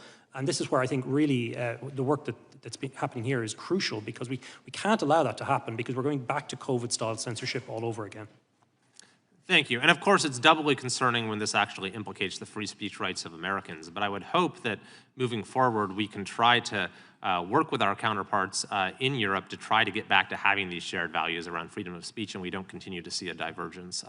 Mr. Reed, I also wanted to ask you about the DMA, because based on, I know you represent smaller app developers, but we also spoke with folks who represent Apple and Facebook and others, and it's a matter of public record the way that these companies are now sort of uniquely targeted under this law and the similar law in the UK. And honestly, it caused me to sort of see some of the ongoing negotiations around tariffs and other issues through a somewhat different lens, because the way that American companies are being targeted with the DMA really is a tax or imposes or is a direct transfer of wealth from our country overseas. And these are some of these sort of non-tariff barriers that American countries are now facing. So could you give me your perspective on that and the DMA more broadly? Right. It's ironic that, as you say, it's a non-tariff trade barrier, but the ultimate biggest loser is usually the smaller and medium-sized companies. Earlier, we heard a member of this committee just talk about bills here in the United States. The irony of those who supported those bills were also billionaire companies. We joked about the fact that it was the trillionaires versus the billionaires who went to war. And the problem when that happens, if any of you run a small business, is the small guy gets crushed. And what's happening with the DMA in Europe is their desire to put pressure on the US companies means that there are fewer services, fewer features, and less trust are available for the smaller businesses to take advantage of. And that's how we get crushed, and that ends up being a, as you say, a non-tariff trade barrier, because it puts the very companies that could compete with these giants at a disadvantage when they have to meet those new tests. Thank you, and I think that this is going to be an important issue for us to remain focused on, as to how we can alleviate these barriers that our companies are facing that honestly are hindering innovation in Europe as well. I yield back. Yield back to the chair. Real clear on the most recent situation. Maybe I'll direct this, Mr. Farage. So Graham Lineman is an Irish citizen who posted something while in America and then gets arrested when he goes to the UK for some, quote, offensive post online. Is that accurate? That is absolutely right. Yeah, that's where this is all headed. That's exactly where this is all headed. The gentleman from California who accompanied us on the trip when we were so glad that he did is recognized for 5 minutes. Thank you, Mr. Chair, and I also appreciate being invited on a trip and spending time with you and our ranking member, Raskin. Very informative. Interesting looking at the DMA, winners and losers, unintended consequences. According to a recent report commissioned by the EC, the future of European competitiveness, only 4 of the 50 top tech firms in the world are actually in Europe. As a Californian, I found it very interesting that a lot of the European entrepreneurs move out of Europe, move to the US, specifically California, to grow, and then possibly move back to Europe. I'm a Californian, so the health and welfare, the interests of California firms is interest to me. And seeing hundreds of millions of dollars in fines under DMA's nebulous violations being levied against California firms, money that could be best spent on R&D in many ways, is very bothersome. I care about encouraging California entrepreneurs. We have the most successful entrepreneurs in the world today, yet they are essentially being targeted by the EU and other foreign regulations. California, this money is better, again, invested in creating jobs in California. And by the way, a lot of these firms that are actually being fined actually pay taxes in California. Today, California recently passed up Japan to become the 4th largest economy in the world. California is the number 1 producer of ag products in the world, number 1 in terms of venture capital in the US, number 1 manufacturer.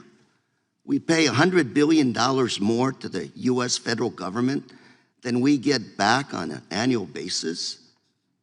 So despite all the challenges we have in California, we actually know how to do it right. And surprisingly, our workforce, visa holders from other countries, workforce, undocumented workers from around the world that actually harvest their crops. Manufacturing, we are the top manufacturer in the United States in terms of state. A lot of undocumented workers there. So California, we actually can manage pretty well. The best managed state, I would argue, in the union. So Mr. Reed, I'm gonna ask you, given your association with these small firms, how is the DMA affecting our California firms as they try to grow in the European Union? The ex-ante regulation creates barriers of entry. What do you mean by ex-ante? Explain that to me. In simple terms, it means that the European Union is determining the behavior before the bad act has happened. It's before it happens. So they're fining before the actual behavior? They're not just even fining, they're setting the rules by which you could be fined. The best way to think about it is they're saying, mother may I. If you remember the game Mother May I, they are asking companies to go forth and say, can we do this? And then the commission says, well, yes, you can, or yes, you cannot. We traditionally in the United States have taken an ex post, meaning, did you deceive someone? Did you lie? Did you cheat? Did you steal? And then you're punished. Unfortunately, the EU is taking a Mother May I approach rather than a punishment approach. And that harms California businesses because it makes it a lot harder to get in the door. Mr. Price, you're from Irvine. Sorry. Yes? Mr. Price? Yes. Tell me a little bit about Irvine. California firms and how the DMA. Okay. Well, Irvine, by the way, a lot of biotech, high tech. I think you might be referring to Professor Kaye. Mr. Kaye. I'm sorry, go ahead. Mr. Kaye, Irvine. Yes. Yes, I teach at the University of California at Irvine. I actually wanted to respond to two of the points that you're making, in part because... You got about 20 seconds. Go. Thank you. In part because this hearing is entitled as one dealing with censorship, and we're spending quite a bit of time talking about defending companies. And two things I just wanted to mention. One is the DMA doesn't specifically discriminate against American companies any more than it does against California companies. And the second is that I think it's important to think about the other... Mr. Price, what would you say to that? In relation to discrimination, yes. They've designed the rules in such a way that they almost perfectly encompass American companies, particularly under the DSA. So if you're setting the rules and they just happen to throw a net over a particular target group, I think you can legitimately infer from that that that was the intention. The intention was discrimination? The intention is to throw a dragnet over U.S. companies and turn them into a... The intention is discrimination against American firms. That's precisely what the outcome is. Thank you very much, Mr. Chair. And before I yield, I also have some articles I'd like to submit for the record, if I may. Yep. Letter by Chairman Fitzgerald and myself to President Trump, dated April 9th of this year, outlining our concerns with the Digital Marketing Act. Second, report by European Commission, dated September 24th, the future of European competitiveness, which is failing to translate into innovation. Third article, statement by the Chamber of Progress, dated February 10th, how Digital Markets Act has become Europeans' digital curtain. Number 4, article by the Information and Technology Foundation, dated June 30th, 6 ways the DMA is backfiring on Europe. 5th, article Washington Examiner, July 28th, EU regulations impose heavy costs on U.S. companies. Finally, article in the Journal, Wall Street, the tech industry is huge and Europe's share of it is very small. Thank you, sir. Without objection, thank you. Gentleman yields back. Gentleman from Texas, recognized. Thank the chairman. I thank you for holding this hearing. I thank the witnesses. Mr. Price, you referenced Päivi Räsänen earlier, correct? Yes, sir. Can you just real quick, in like 30 seconds, give the quick summary of what the facts are behind that issue with respect to why she is facing prosecution despite having served in Parliament and I believe as a minister in the government? That's correct, sir. Over 5 years ago, she posted a tweet with a verse from Scripture, and in that tweet, she objected to her church, the Finnish Evangelical Lutheran Church, using church funds to fund the Helsinki Pride Parade. And for that, then, criminal proceedings were launched against her. And she's been dealing with that for 4 to 5 years, correct? That's correct, sir. Her case is before the Supreme Court at the end of October. Facing jail time. Facing significant fines. And for having expressed her faith with respect to issues involving marriage in the context of a Bible verse, correct? That's correct, sir. And so now we've got, as the chairman illuminated a moment ago, we've got this issue involving Graham Linehan, who here in the United States made a joke and then is arrested in the UK, correct? Yes, he's being arrested, or he was arrested for comments that he posted while here. And that's correct, Mr. Farage, you agree? It is. And that joke had something to do with, as I've looked it up, trans-identified males and female-only space, and he made some joke about that issue. That's exactly right. And so we've got now someone being arrested for alleged transphobia or some sort of hate comment involving a joke on another continent. Now, in the meantime, we've had Mr. Farage talking about Lucy Connolly, right? And her fate, which I understand she got sentenced something like 31 or 32 months for having put out a social media post. Now, that social media post has been alleged to have tied to some incitement. She deleted the post. But the post was in response to violence, right? And on the heels of a whole lot of issues involving crime in the UK. Whatever the connection is, right? We're saying there is crime in the UK. Now, here's my question, Mr. Farage. how do you feel from the standpoint of borders in the UK? Are open borders healthy for either the United States or the UK? No, they're disastrous. And are they having a deleterious effect with respect to crime and culture in the UK? Yes, they are. It's been a debate that's been very difficult to have without being screamed at, but we are now having that debate. And so now we've got a moment here where we've got someone being put in jail for putting out something on social media that is allegedly transphobic. And so my question is, I wonder what's going to win out? What's going to win out when the questions of Islamophobia and the tenets of Islam mash up against transphobia? What will the determiners of truth in the UK government decide? What will those who make decisions about what we can say and what we cannot say do when these worlds collide? Would you have any comment on that, Mr. Farage? In the Lucy Connolly case, it's very interesting that this horrific murder of 3 young girls happened. The country was in very deep shock, very deep shock.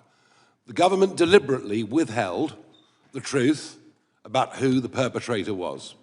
And it led to a sea of speculation.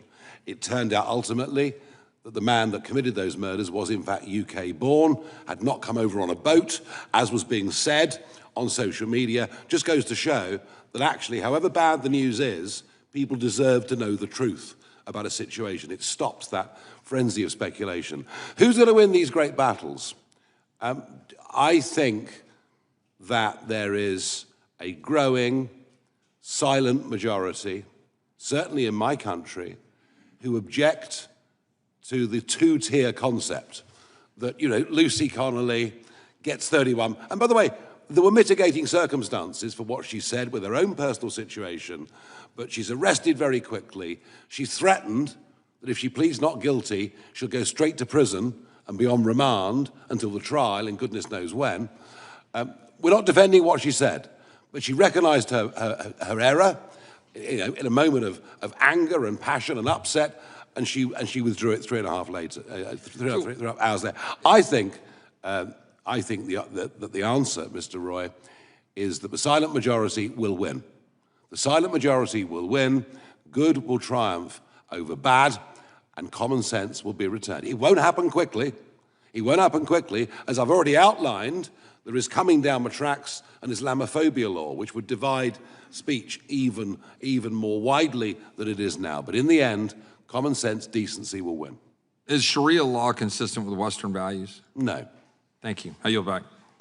Gentleman yields back. The gentleman from Florida is recognized. Thank you, Mr. Chairman. Mr. Farage, thanks for being here, coming across the pond. I'm sorry to hear you're leaving the hearing early. Well, it's not a question of leaving the hearing early, but I do have other things to do. Yes. Oh, where are you going? I'm so sorry about that. That's okay. Where are you going? It's not lunch, I promise you. It's not lunch. You're not going to have lunch. I don't think so, no. No lunch. Sad, isn't You're it? meeting with the president?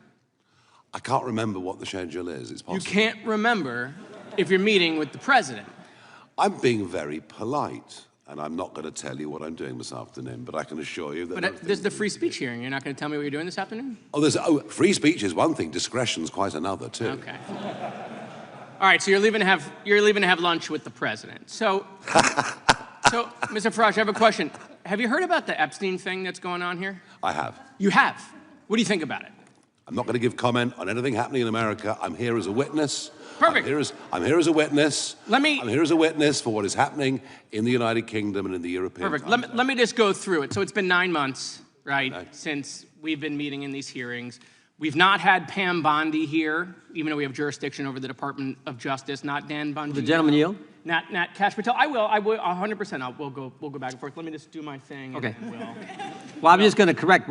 Kash Patel's coming in 2 weeks. I'll give you an extra 10 seconds. Kash Patel, the director of FBI, is coming in 2 weeks, and the Attorney General's coming in 4 weeks. Fantastic. But still, we're not doing that this week. The week we're having votes on the Epstein thing. So, you know, Pam Bondi gives the influencers, these Republican influencers, a binder. It says Part 1 of the Epstein files. No one of you saw it. It was quite spectacular. The Attorney General then says the Epstein list is on her desk. Then DOJ issues a memo, says there is no list. Then, you have any questions about any of that? We've had no hearings on any of that at all. That you know, the list is on my desk, then there is no list, then we gave binders to Republican influencers. This committee had no questions on any of how that transpired at the Department of Justice. Then hold on. Well, it sounds like you're going to in the next few weeks, so that's a jolly good thing. Mr. Farage, we can talk soon, but not yet, okay? Right. So, you know, then the president comes out and says the whole thing's a hoax.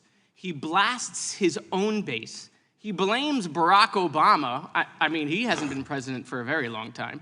Republicans then in committee vote against the release in the Rules Committee. Then Republicans refuse to go back in the Rules Committee because they're getting blasted for their vote, getting crushed by their own base. We leave, Congress leaves a day early. Then the administration sends the Deputy Attorney General to meet with Maxwell in jail. He happens to be Trump's former personal attorney. She says something favorable about the president. Miraculously, she gets transferred to a minimum security prison. The president starts talking about how he has the right to pardon her if he wanted to. The leaks to the Wall Street Journal then stop. We come back from break. We have the Massey petition. Comer does a document dump where 97% of these documents are already public. How long has he had those documents? Why hasn't he released them for the last 6 weeks? Does it the day of the vote. Then Republicans drop a non-binding resolution trying to kill the Massey discharge petition. The White House said passing the Massey discharge petition is a hostile act. Wow. That's a lot of distraction and deflection and misinformation. Wait, passing a discharge petition to release the Epstein files, the White House said would be a hostile act. Nope, we have no questions about that. But why? Why is it that we're spending so much political capital to keep this list from coming out? You think the list should come out? You think we should know the people who dealt with Mr. Epstein, Mr. Farage? I thought I was coming to a hearing on free speech, not process. Oh, well, listen, but here's the And good... That sounds like you're discussing process. No. Do you think the list should come out? I have no opinion on it. I don't know at all. So we have victims that were sexually abused by potentially people in power, and we don't know who's on the list. I'm very happy. Hold on, Mr. Farage. We don't know who's on the list. We don't know. Time. We don't know who's on the list. We don't know if the president is or is not. I'm not going to say he is or isn't. I'm just going to say these are weird behaviors.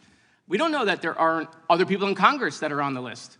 Right? We have no idea. Do you think the list should come out? You think people in power should be held to account for these victims who have been sexually abused and assaulted? You think the list should come out?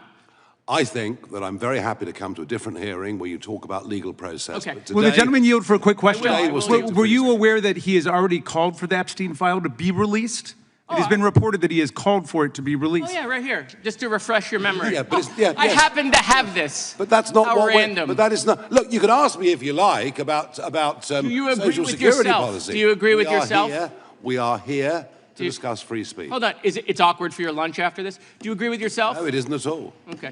Mr. Chairman, I'm just curious. This committee has jurisdiction over the Department of Justice. Yeah. Why have we allowed Comer to cover this up for the last couple of months? As I said, why is this committee not taking said 6 weeks jurisdiction? ago that we will have the FBI director in, we will have the attorney general in, and we are doing that in 2 weeks. You can you can go through that whole list. That whole list, you can do whatever you want to do with. I got lots of questions for the FBI director, including the whistleblower who came forward and told him that Adam Schiff leaked classified information. I want to ask him about that as well as the issues you all want to ask him about. That's why he's coming, so we can ask all these questions and follow the process, as Mr. Farage just talked about. Mr. The Chairman, gentleman from Virginia. unanimous consent. Unanimous consent? I'd like to enter the political article into the record that Mr. Farage said the Epstein file should be released. Without objection. The gentleman from Virginia is recognized. I thank the chairman. I want to talk about censorship tools that are being used by Europe and protectionist measures that have major consequences for U.S. companies and free expression worldwide. I'm glad to have you all here to get your views on those issues. Mr. Farage, you've called the Online Safety Act a borderline dystopian censorship regime, and many agree, including myself, that the law badly overreaches.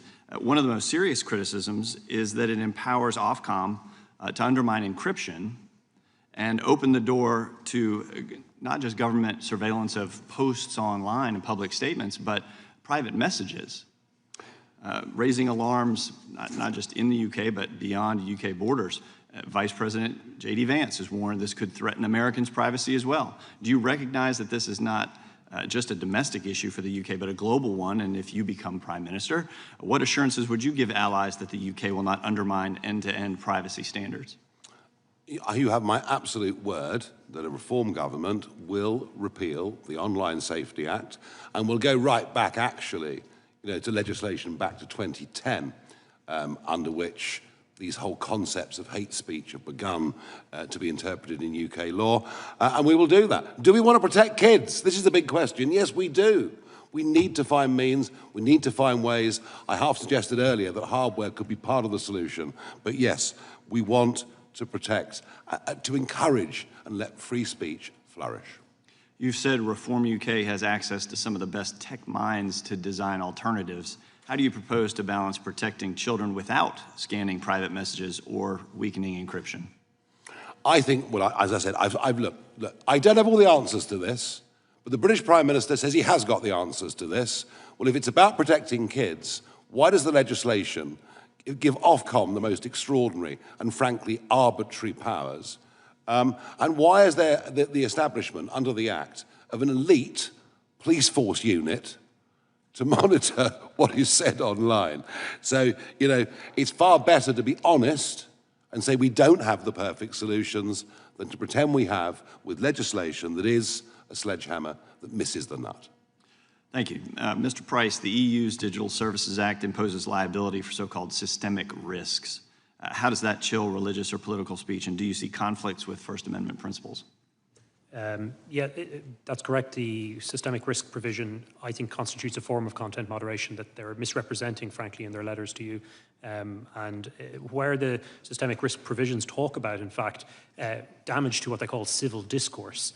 And we've already seen prosecutions, including clients of ours, who have been prosecuted for, among other things, praying silently, discussing the differences between Christianity and Islam, tweeting a verse from the Bible. So if these constitute systemic risks to civil discourse, the EU has the power in terms of this content moderation provision to step in.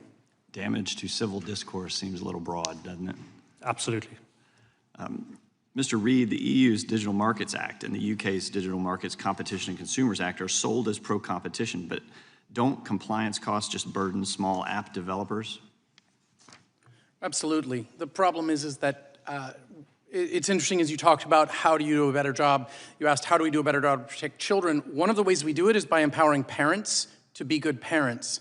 And one of our deepest concerns is by removing some of the capability of the platforms to curate and provide information to parents about what applications do through a clear, forward interface that they see every day that's useful. It makes it harder to parent, harder to know what apps are on your kid's device, and harder for you to control it.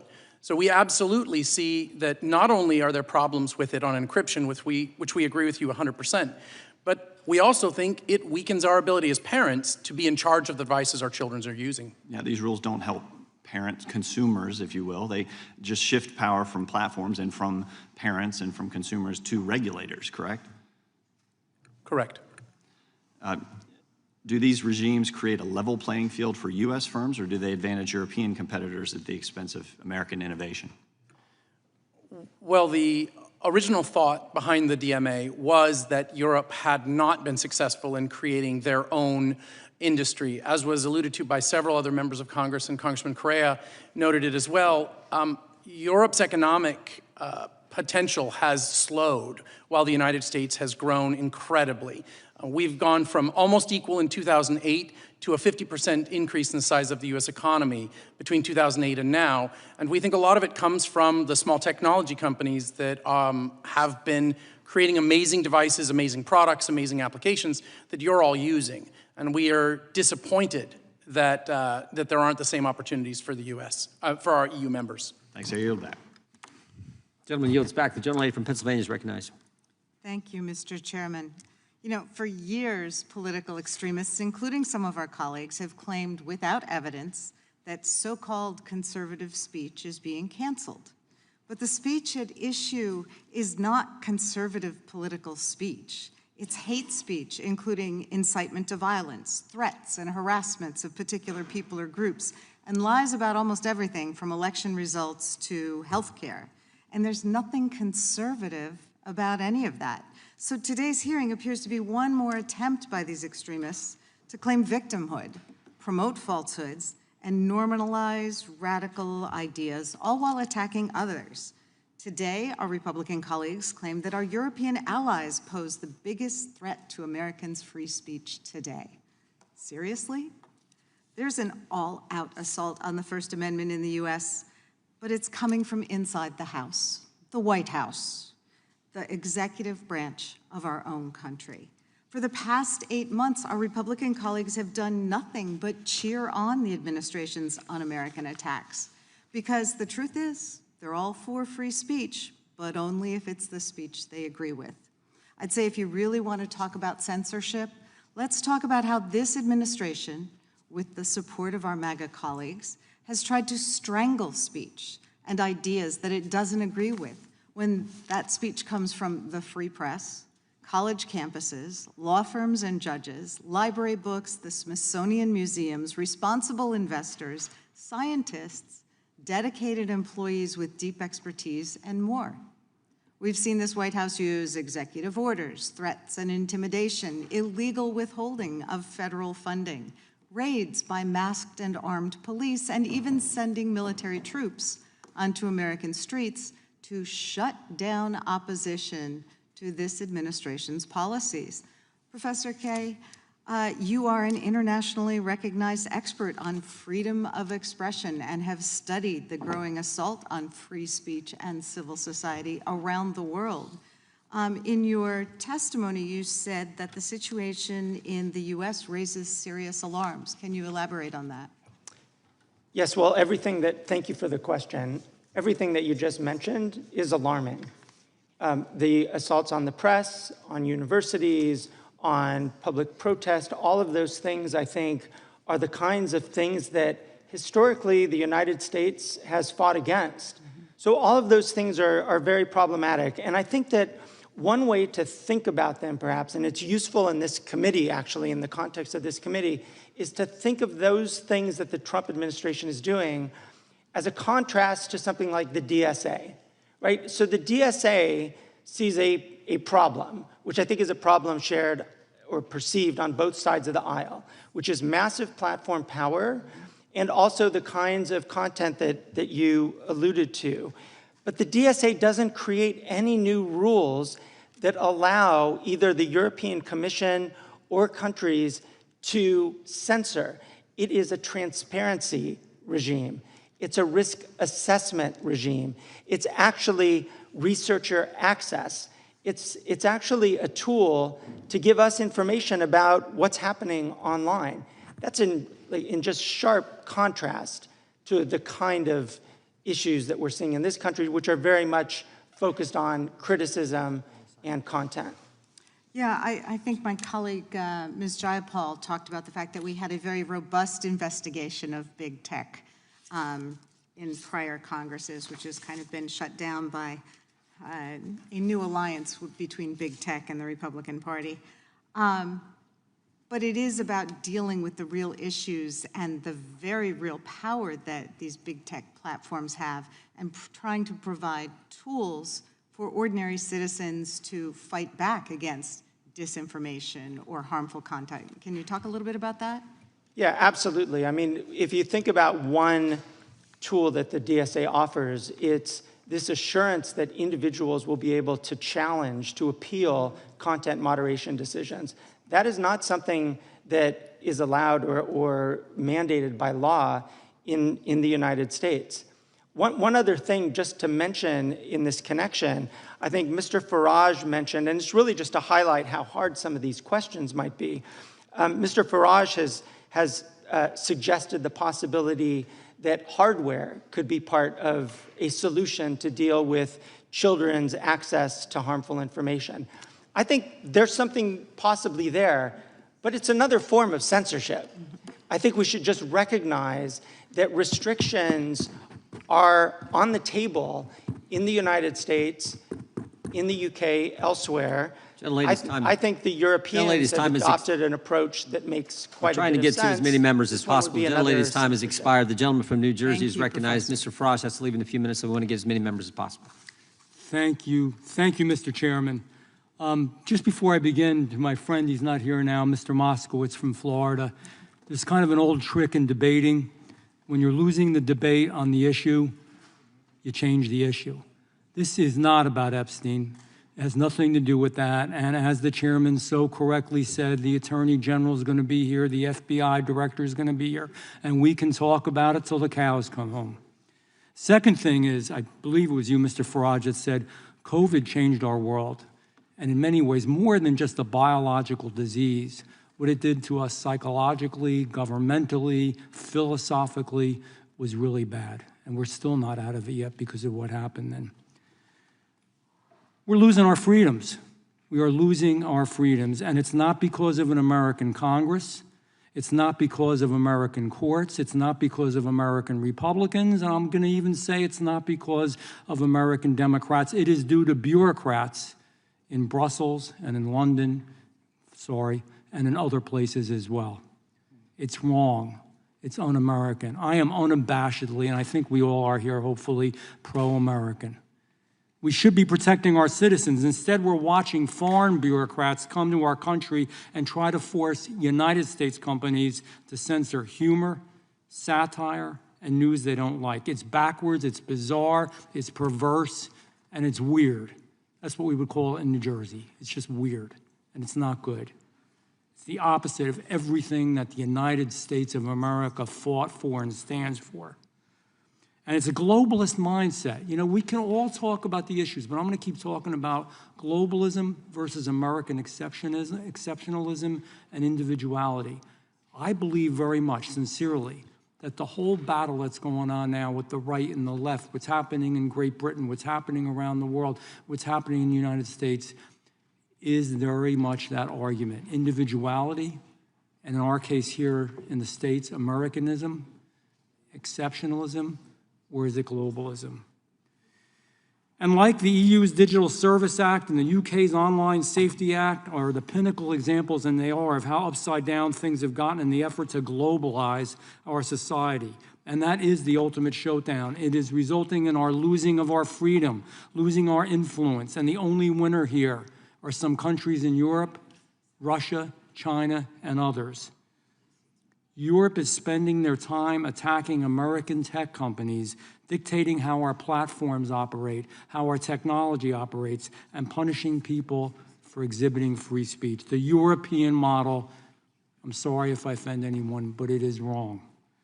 We fought a revolution to defend ourselves. Men and women pledged their lives, their treasure, their sacred honor, so that they wouldn't have to go through this. And we never thought that Americans would be stripped of that. That's why this moment is so serious. It's more serious than most Americans and people realize right now. And you know, for generations, we thought if we were ever attacked, it was going to be a nuclear holocaust. We thought it was going to be the domino theory. We thought it was going to be world wars. We thought it was so many things. I maintain it's this. If we lose our First Amendment rights and our freedom of speech, we have lost everything and nothing else matters. And internet technology is being used as a vehicle to make this happen. So I have a question for Mr. Farage and Mr. Price. This hearing is really good, and I'm sure we're going to have some other hearings.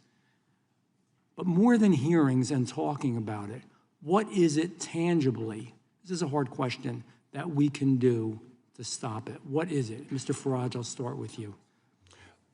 The debate we've had here, I mean, nobody here from any side of the debate has told me that the Online Safety Act is a wonderful piece of legislation. You know, right across the spectrum here, you're having your own internal debates about free speech in America, right, healthy, and what this committee is for. I want to make this argument. Yeah, I know these companies are very big and very powerful, many of the tech firms, but you know, governments talk to each other, yeah? And it needs the American administration and businesses to have an honest conversation. Brussels, you won't get a hearing. They are fundamentally anti-American, frankly, and I was there for 20 years, I saw it. I do think there is a conversation to be had with the British government about the shape of their legislation and the impact it can have on American individuals, their liberty, and American companies. So I am calling for, as a result of what's happened, it's clearly got, the legislation's clearly doing the wrong thing.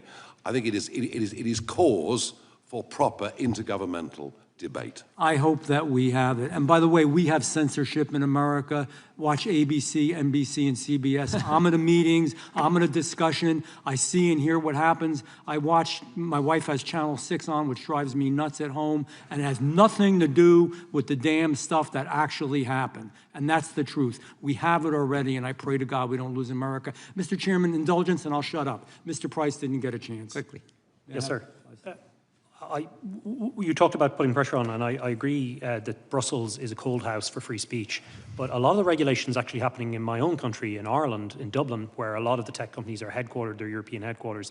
And it's the Irish Media Commission, or Commission de Man in the Irish language, which is the ground zero really for a lot of this regulation. And here's where I think the US can do a lot, because there's strong bilateral relationships between Ireland and the United States, is to put pressure on the Irish government to stop the bullying of tech companies. And already X is in the Irish Supreme Court soon against the Irish Media Commissioner. So they're already starting the crackdown. So I would hope that you use your good offices here to put pressure on the Irish.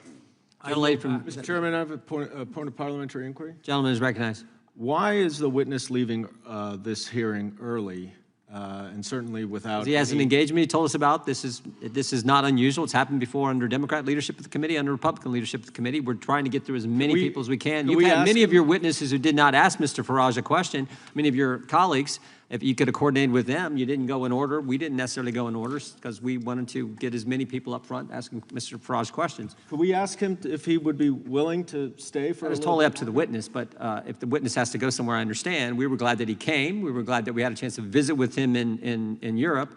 So you could have went on that trip and had a chance to interact with him. I wasn't invited, but next time. Oh, you were definitely invited. Everyone was invited from the Democrat side. The whole committee was invited. The chair now recognizes the gentlelady from Georgia for questions. And Mr. Farage, if you can stay longer, we would definitely welcome that. When I chaired this event in the Palace of Westminster, we had an hour for it because time was very tight, and that was perhaps the source of a slight disagreement Mr. Raskin and I had. A little bit of confusion on that. We would have given this. Each side got an hour, but the whole thing was limited to an hour. And then your side went, and then you called it off. I was given the instructions. This we've given 3 hours, and I apologize, but no, I can't stay longer. Okay. I could send the Constitution down to the White House for the president to read it. The gentleman is not recognized. The gentlelady from Georgia has 5 minutes to ask her questions while Mr. Farage is still here, and then he will leave when he has to leave. Thank you, Mr. Chair, and thank you to our witnesses today. Our First Amendment rights, as you can see, are definitely under attack. Words are very powerful tools, as you've heard them being used here in this hearing, and this administration has gone out of their way to retaliate against our students, news agencies, and others who express views that don't align with their extreme agenda.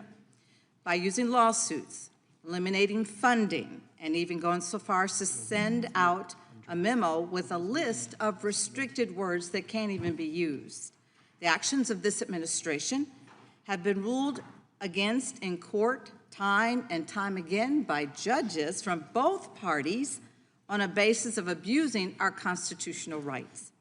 From freezing funding for colleges because they do not bend to this administration's will, to removing programs that are designed to expand student understanding and access in education, which I'd like to add, increases future opportunities for our Republican constituents as well, and using federal investigation powers to retaliate.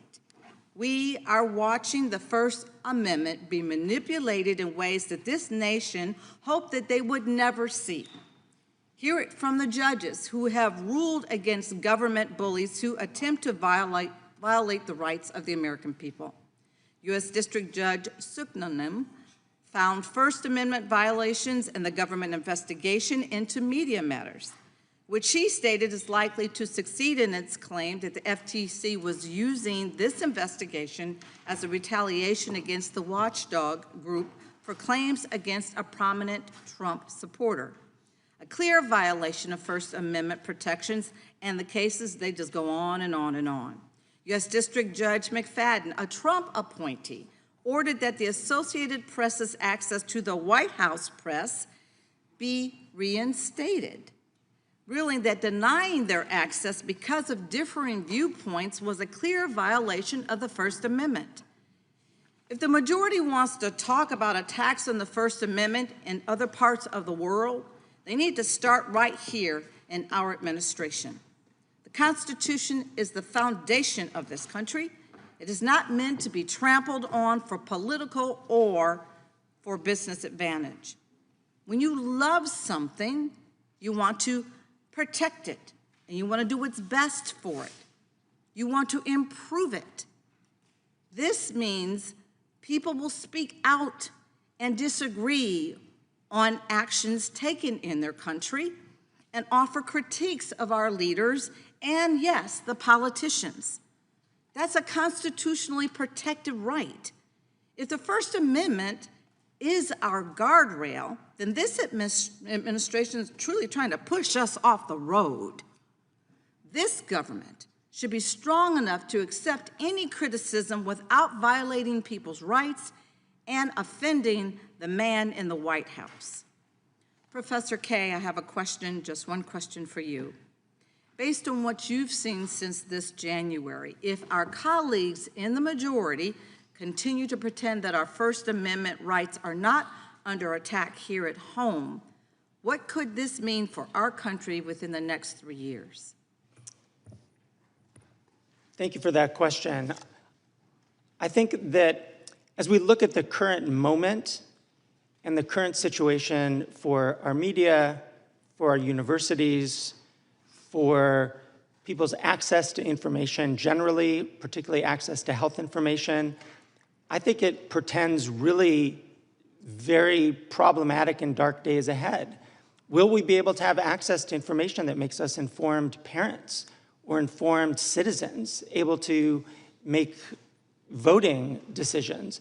I think that's the kind of future that we should expect if we don't recognize this situation. And I think that the tenor of the conversation could at least recognize that there are violations of fundamental rights to freedom of expression by this government right now. At least recognize it. I know that Democrats in the last 5 years called out the Biden administration from time to time when it did things that it thought was inconsistent with free speech values. I think having that kind of honest discussion and then some real constraint is where the committee should be heading. Thank you so much. I encourage everyone that sees nothing wrong with this administration's retaliatory attacks on expressions of our First Amendment to consider just how much you are willing to give up to appease this man in the White House. At this time, I'd like to yield the remainder of my time to our ranking member. There's no time left to yield. I think the gentlelady yields back. I do have to run to another commitment. I will be back in 20 minutes. We will have Mr. Knott take over as chair. Mr. Farage, if you have to leave, I look forward to visiting with you sometime later, hopefully. I do, but thank you very much. Thank you for your testimony. Could I just ask you to stay for one more, Mr. Farage? The gentleman from Alabama is recognized for 5 minutes. Thank you, Mr. Chairman. Mr. Farage, I enjoyed Milwaukee at the Harley-Davidson plant with you. That was a great evening. So, question for Mr. Price or Mr. Farage. One requirement for speech to be censored as a false communication offense under the OSA is that speech must cause non-trivial psychological or physical harm. What is non-trivial psychological harm? I honestly don't know. And that's the problem with this legislation. It's so open-ended, it could mean anything. It leaves this entirely in the hands of local police forces to make their decisions. And the other disturbing element of this is that much within this act can be changed on a whim by a government minister, or at the other end, it can be interpreted by Ofcom in ways that it sees fit. You know, this is not good legislation. It's totally open-ended. It could literally mean whatever you want it to mean. And local law enforcement, I guess, can make that decision on who they decide to prosecute and who they do not. Have we seen it tending one way or the other? I know we've talked about a couple of cases in here. Are there certain people being targeted, you think, with OSA?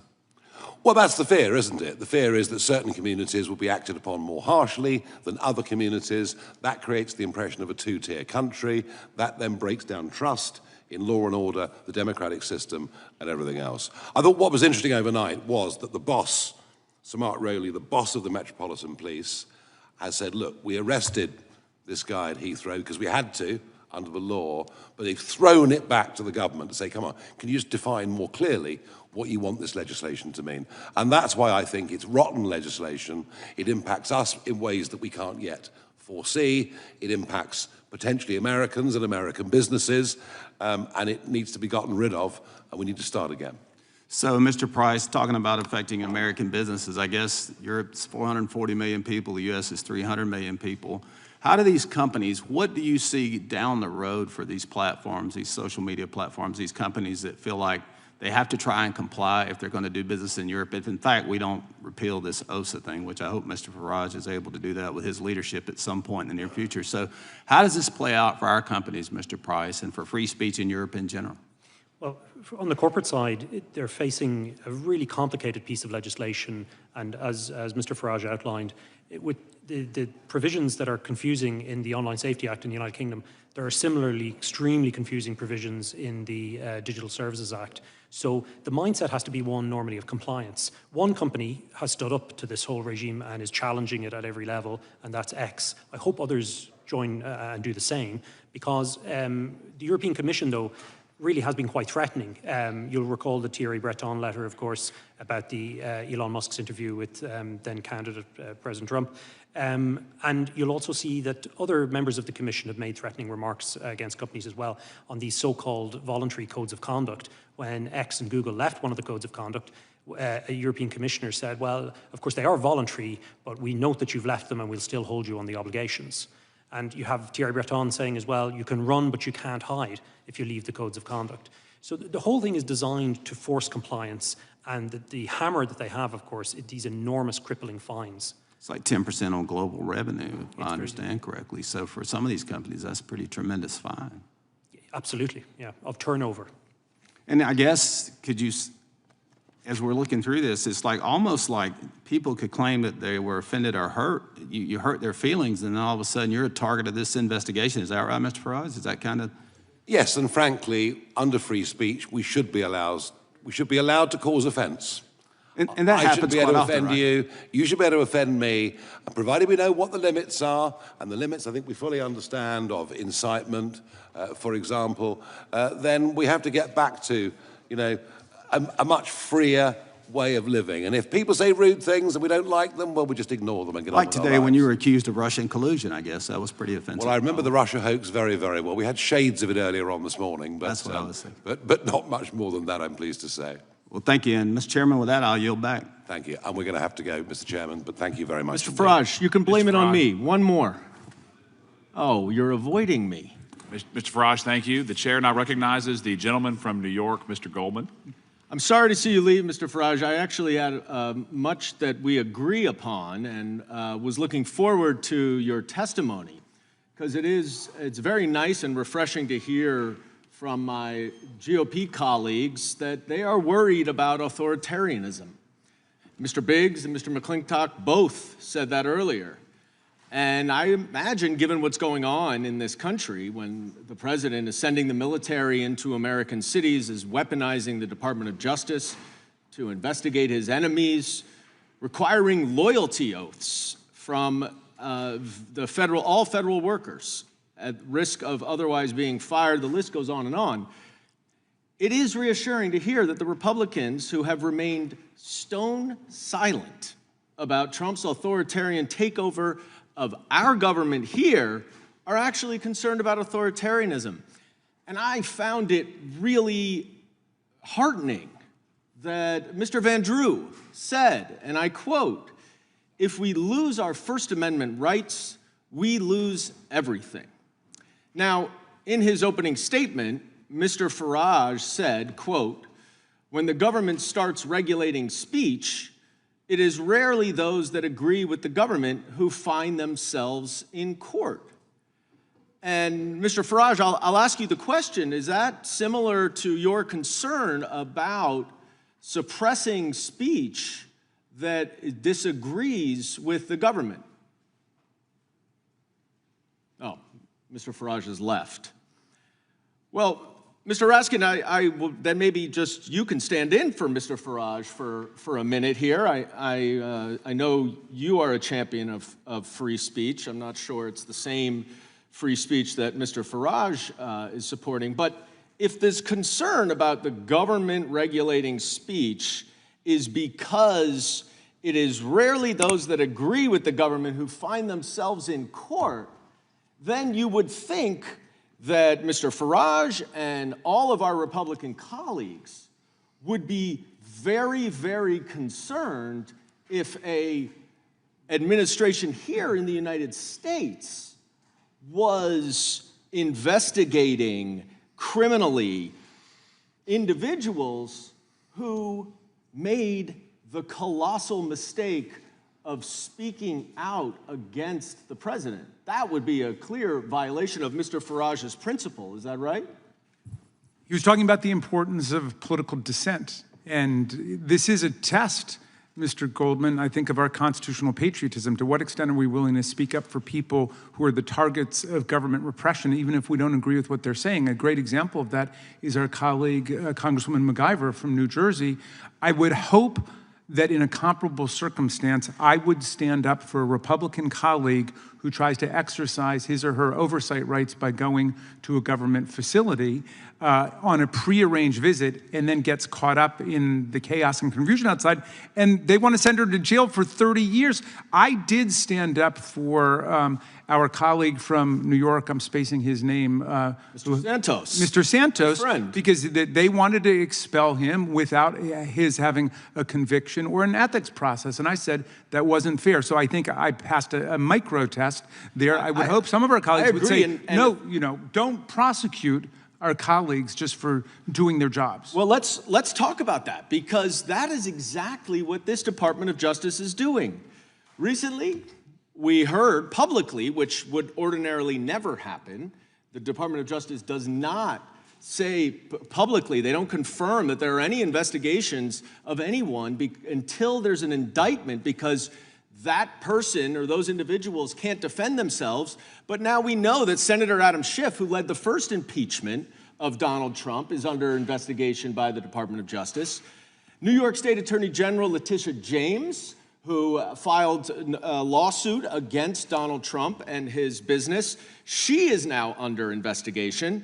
Miles Taylor, who literally did the only thing that he did was write an op-ed and a book criticizing the President of the United States, he is under criminal investigation. Chris Krebs, whose offense, I think, was to say that the 2020 election was the most secure ever, he is under investigation. John Bolton, who has criticized the president, gets his house raided. Lisa Cook, the Fed governor, is now under investigation for mortgage fraud, I guess because she doesn't want to lower rates.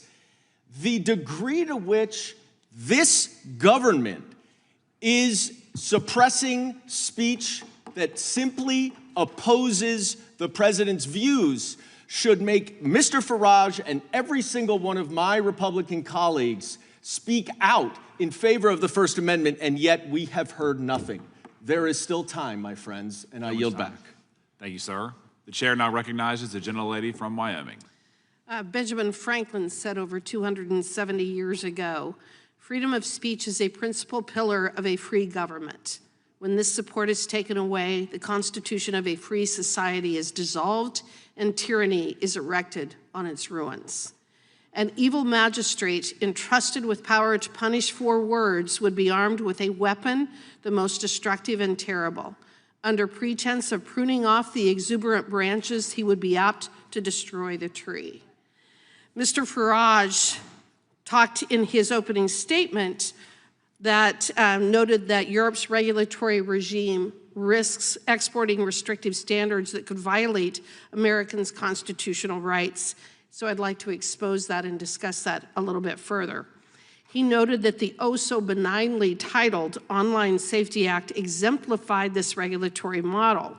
The OSA is marketed as a measure to protect children online, but it is clearly being used as a means to actually impose government-backed censorship, especially speech which is critical of government policy. As an egregious example, we have learned that the OSA has been used against Katie Lamb, MP for Weald of Kent, to block videos of her speeches made in Parliament critical of the fallout from the country's immigration policies. Mr. Price, are you familiar with the circumstance where actual speeches in Parliament or other public figures, their speeches are being censored by the government under this claim of protecting minors or protecting people from hearing this speech? I'm familiar with censorship of public protests. That's already happened in the United Kingdom. The Online Safety Act has placed blocks on those to protect children. That's the claim, but it has prevented adults from accessing it as well. So the Times has also reported that using the Communications Act of 2003 and the Malicious Communications Act of 1988, there have been 37 police forces have made over 12,000 arrests in 2023 alone, which is the equivalent of 33 a day, all in relation to social media posts. Are you familiar with that information, Mr. Price? I am, yes. Okay. In July, the House of Commons Science, Innovation, and Technology Committee released a report indicating that the OSA was merely a first step, is the way that they have described this. In other words, they are planning to do even more to address what they describe as online harm. Have you heard that as well? I have, yes.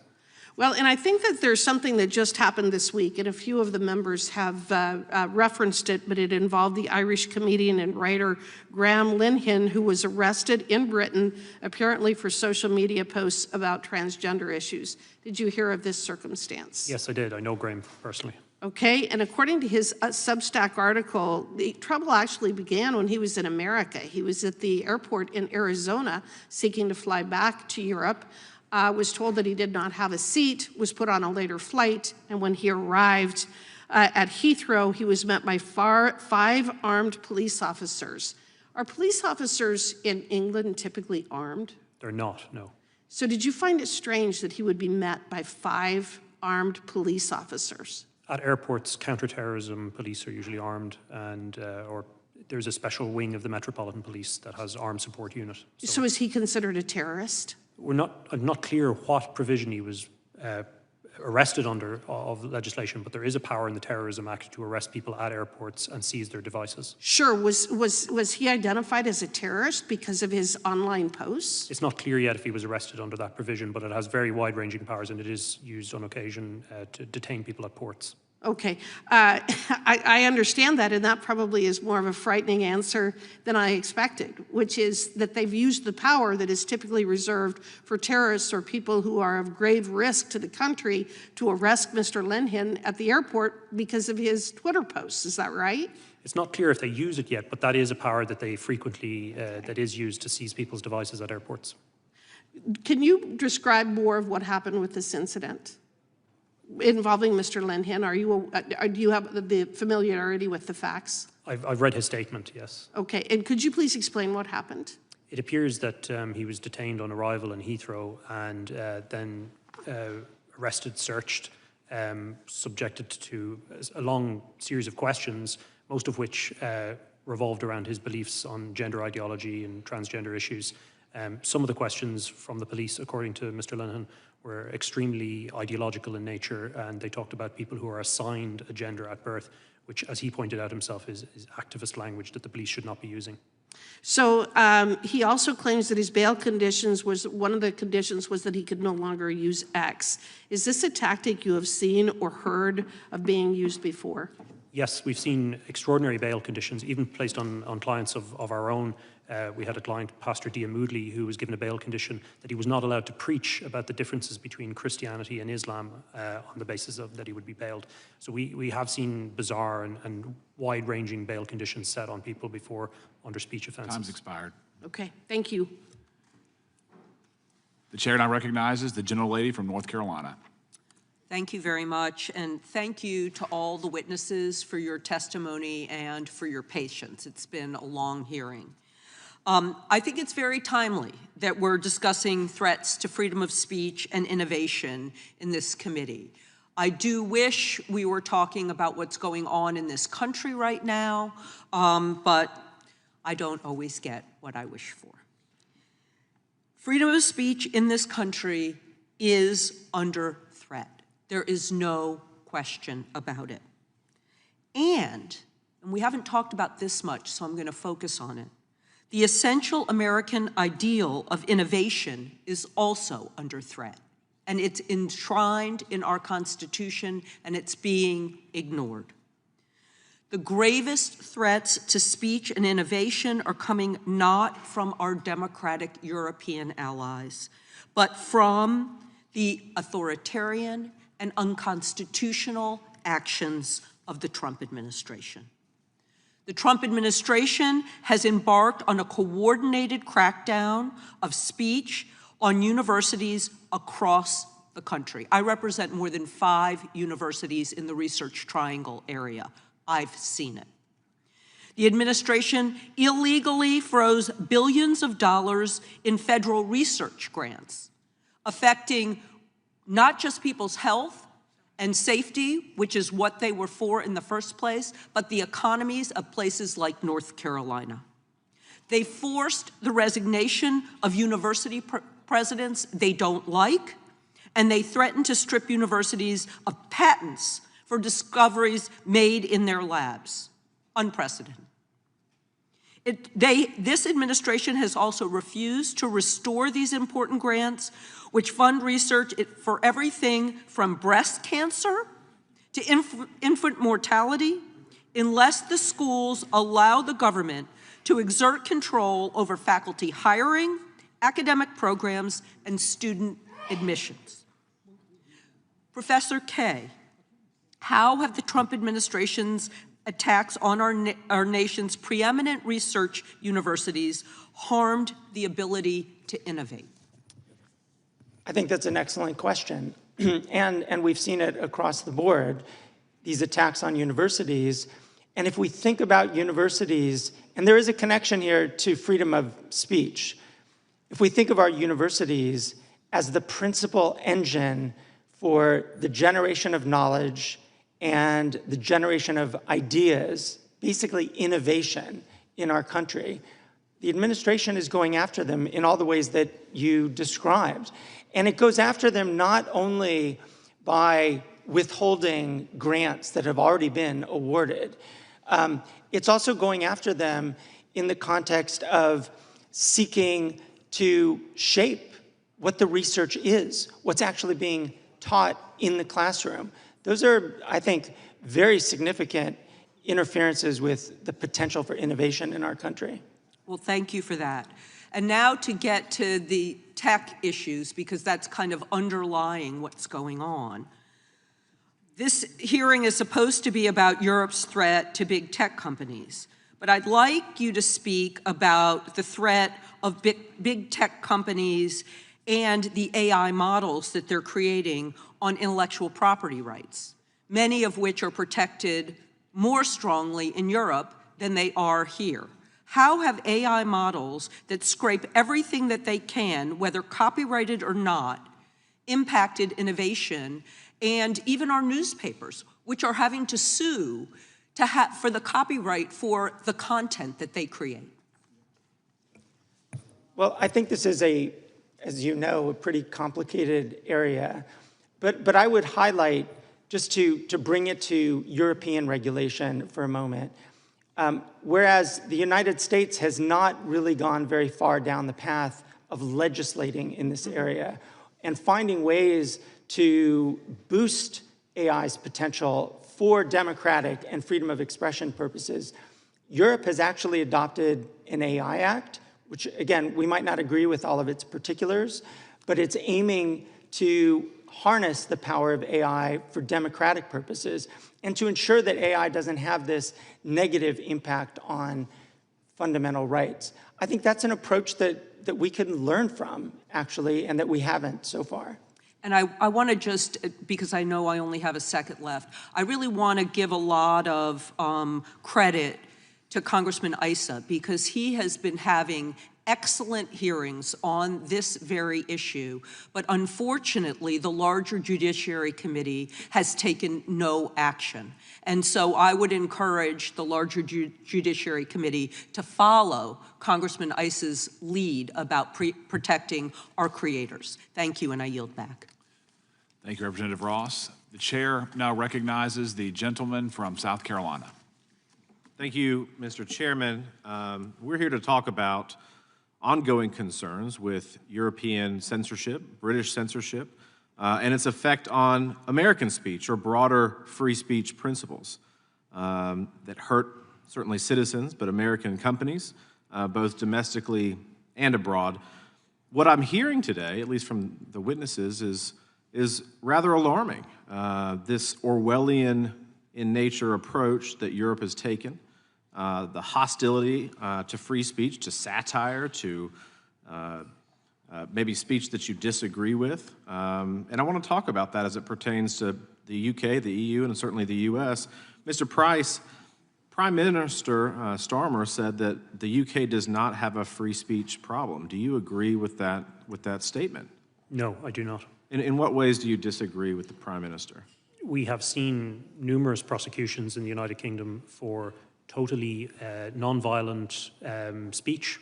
We have clients, my own organization is acting for, who have been arrested for silently praying, for offering consensual conversations, for preaching about the gospel.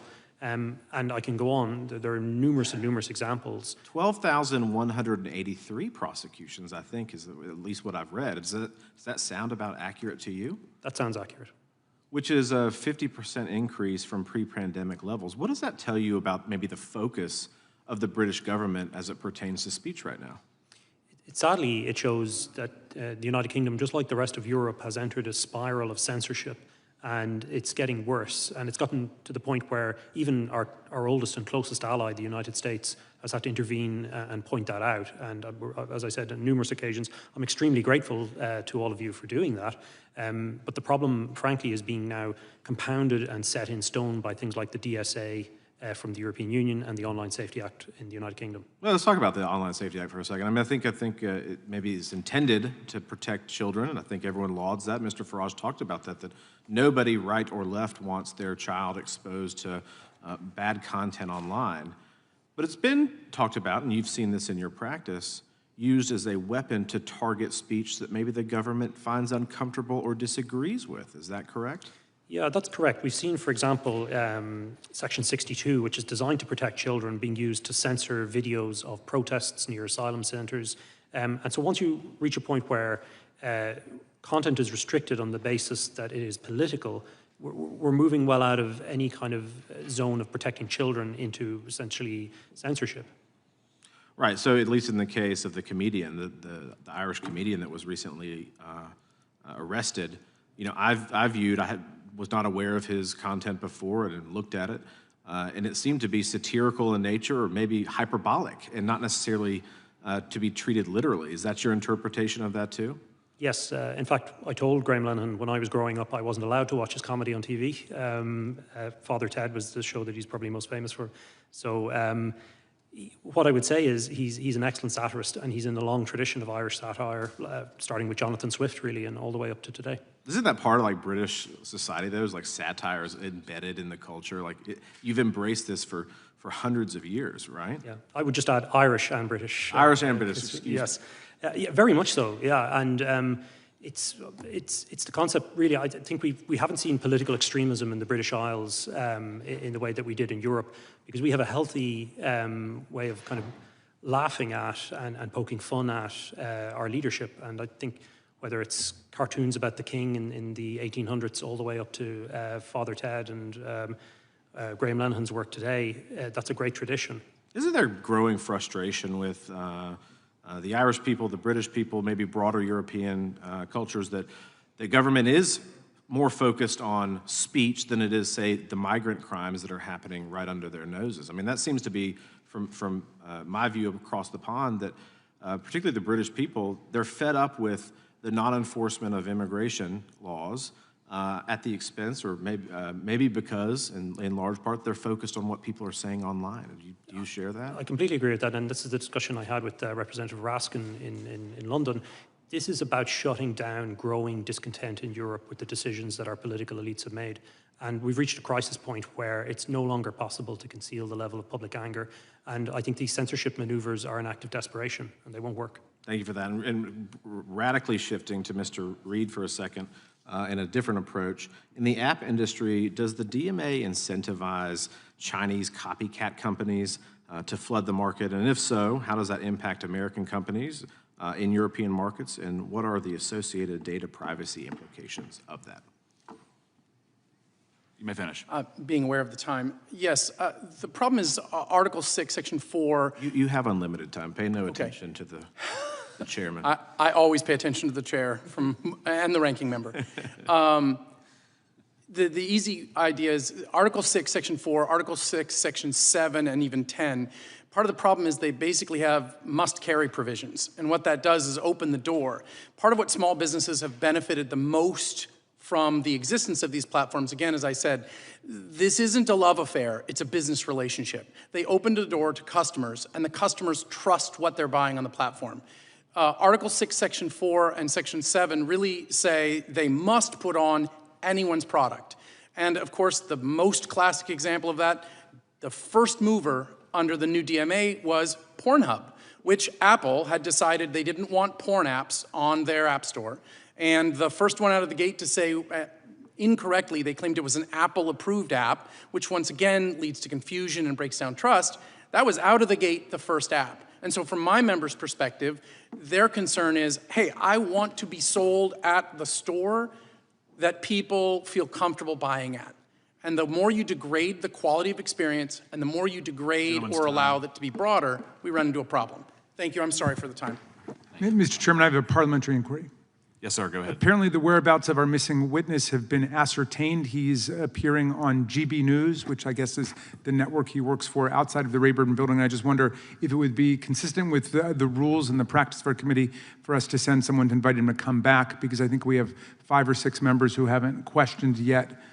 Would that be all right if we sent someone to go alert him that there's still members waiting to do their questioning, just out of courtesy and respect for our colleagues? Well, the chair will make note that the witness has appeared voluntarily, he has left voluntarily, but in terms of going and asking him to come back, no objection there. Okay, if we could do it, if we could find him, and I'd like to submit for the record this clip from GB News, British free speech under threat. Nigel Farage says UK is an authoritarian state like North Korea. Without objection. Thank you. Gentleman yield. Yes, sir. The chair recognizes the representative from Vermont. Thank you, Mr. Chair. You know, I spent my August traveling around my state listening to Vermonters tell me what was on their minds, and there was one constant thread, and that was fear and concern for young people, for their safety, for their future, and parents kept asking me, will my kids ever be able to afford a house in this economy? Is it going to be safe for my kid to go to school? And are my kids safe online? Over and over again. And I want to tell you about one conversation I had with a high school student in Vermont who said to me, we all know that social media on our phones is hurting us. And in some instances, it's literally killing us. And what he wanted to say is, what are you doing about it? What are you doing about it? And I have to ask myself the same question, because I'm a parent, I'm a former teacher, I'm now a member of Congress, and what are we actually doing to solve the problem, to stand up for our kids? And it's clear we need real attention on this. We need to focus our attention, and we do need to regulate corporations behind these problems. And we need real public oversight, yes, over the gun makers, yes, over financial speculators, but also big tech. Because polls show across the country, Americans overwhelmingly want us to take action on the harms that are hurting their kids. And yet here we are, first hearing back, we're not talking about the AI platforms that are leading kids to self-harm. We're not talking about the algorithms profiting off of teens' eating disorders. We're not working together to hold big tech accountable. No, we're here talking about how other countries are being too mean to big tech. It's gross. Professor Kaye, thanks for being here. Can you briefly describe how the EU's Digital Services Act regulates social media content for children? So the DSA is a very big piece of legislation, a big regulation, but it gets to exactly the point that you're making. which is the DSA is the result of a years-long process of democratically Europe trying to figure out what's the response to the massive power of big tech over their information environments. And so to give one example, they provide a mechanism that actually requires those companies that are considered the very largest platforms and search engines to do an assessment of the risk that they cause in the context of illegal content, which could include child sexual abuse material.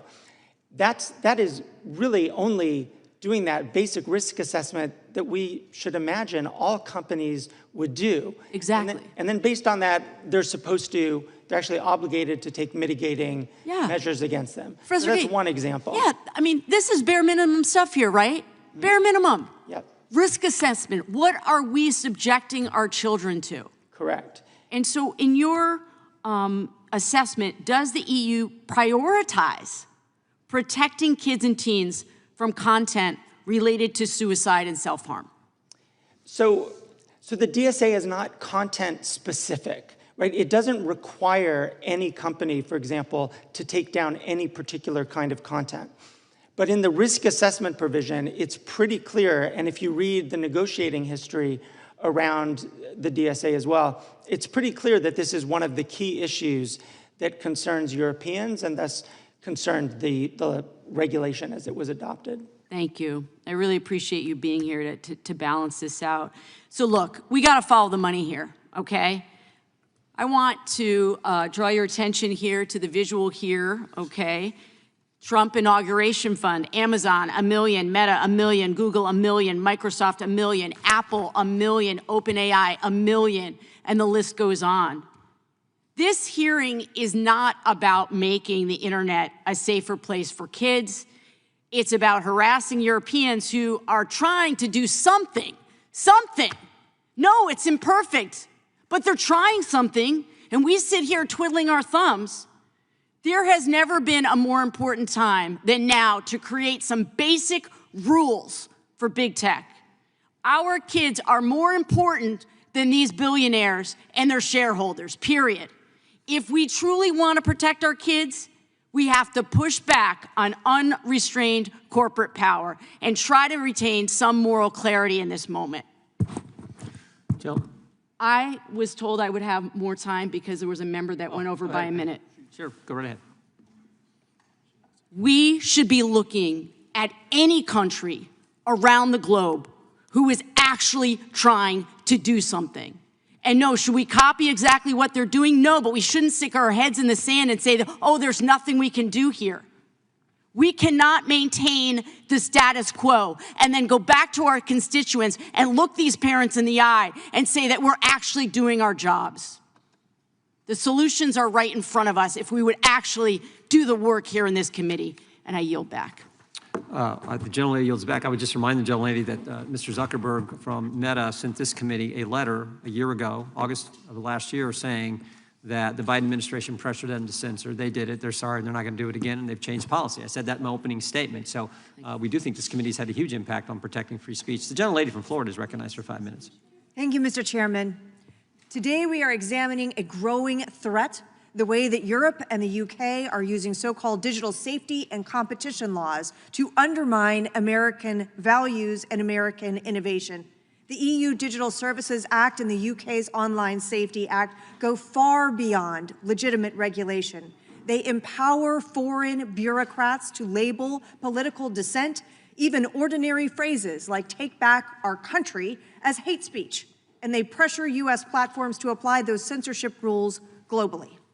At the same time, the EU's Digital Markets Act and the UK's DMCC deliberately single out American technology companies for punitive treatment, forcing them to share proprietary data and subsidize less innovative rivals. These laws are protectionist by design, and they put American jobs, innovation, and free speech at risk. Congress has a duty to push back. We must ensure that foreign governments cannot dictate what Americans are allowed to say online, nor use regulatory schemes and backdoor taxes on our most successful industries. I look forward to hearing from you all today and appreciate your testimony. Mr. Price, I am a former American judge, and as such, I know that laws must have clear, defined terms in order to be applied impartially and fairly and consistently.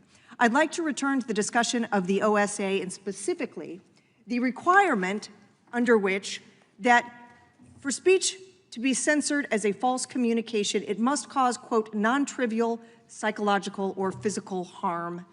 Would you share with us your perspective on the use of phrases such as non-trivial psychological harm and your view of whether it is possible for these terms to be applied uniformly, fairly, and consistently? Good question. I'm afraid I really can't, and you've hit the nail on the head, really, in terms of your question. These terms are extremely vague, and it's a long-standing principle of the common law that vagueness in the criminal law is repugnant. And so, sir, is it your view that this is actually an appropriate or even enforceable regulatory scheme?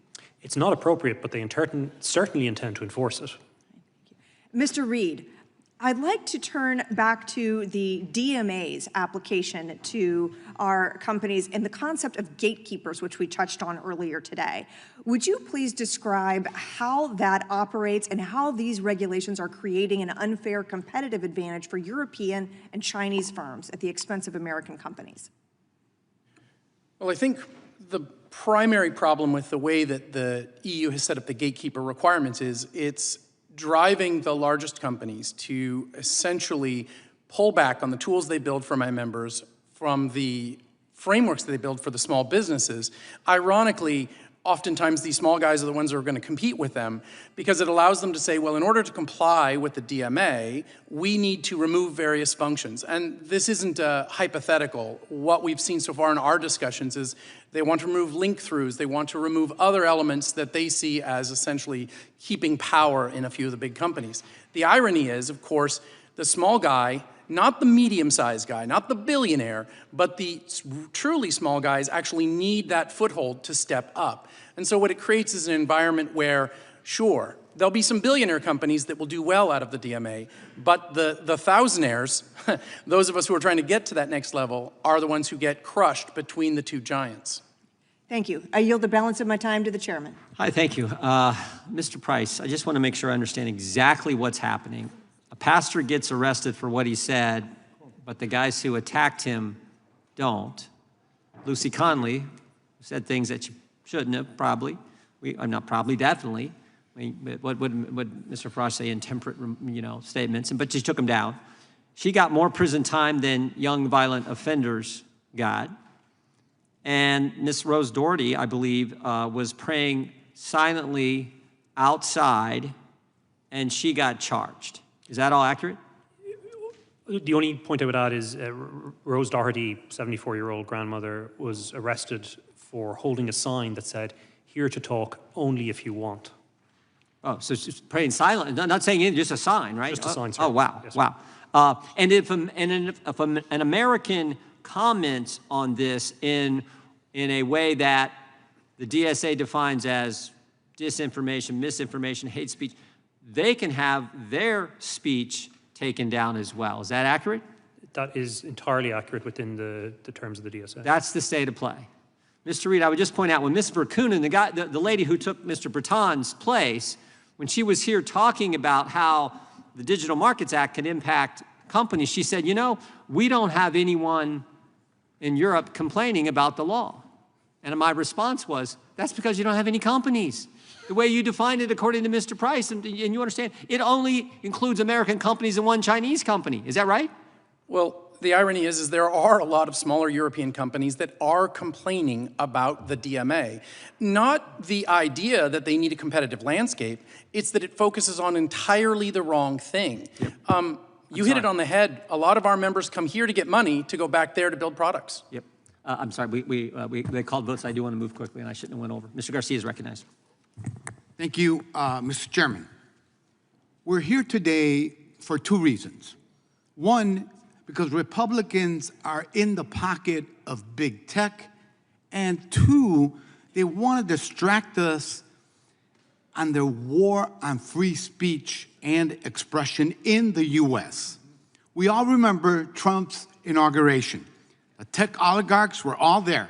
Musk, Zuckerberg, Bezos, Cook, Pichet, and they looked like they won the presidency because they did. And they got what they paid for. Since taking office, Trump put out an AI action plan that could have been written by big tech, dropped enforcement provisions against tech companies, and tried to unlawfully fire 2 FTC commissioners who fought to hold these companies accountable. By the way, one successfully got back to work today, first day back. That's Rebecca Slaughter. Trump and his loyalists in Congress are also serving their corporate overlords by attacking the countries that actually try to rein in big tech. That's not innovation, that's corruption and oligarchy. The American people do not want corruption and oligarchy. They want leaders who have the backbone to stand up to big tech, to stop massive surveillance and protect data privacy and uphold freedom of speech. But the people least qualified to talk about freedom of expression are the ones that currently are cracking down on the First Amendment. As my colleagues have described, Trump and his fellow Republicans have banned words that the federal government can use. They've extorted media companies to punish news coverage they don't like, and they've weaponized the immigration system against people who have other views. They've suppressed economic data and other information that contradicts the propaganda machine and targeted medical research even and museum exhibits, all because they're afraid of words, history, and the truth. At the same time, Republicans are leading a historic crackdown on expression, and they're holding propaganda hearings like this and telling us to reject the evidence of our eyes and ears. Mr. Kaye, thank you for being here today. As I mentioned, this administration is using the immigration system to suppress speech, as we've seen Mahmoud Khalil, Mohsen Madawi, Mario Guevara, and many others being targeted and detained because of their speech, and in Guevara's case, his reporting. Could you please comment on the ongoing weaponization of immigration to trample freedom of expression? Yes, each of those examples are accurate. And I think that as we've heard so many different examples of crackdowns or alleged crackdowns on different kinds of speech in the UK or in Europe or in the United States, we just have to be honest that there are crackdowns happening in the United States. It's not it's entirely accurate to say these kinds of content-based restrictions and punishments in the US are very serious interferences with freedom of expression, and it would just be important to acknowledge that as we're talking about other kinds of restrictions as well.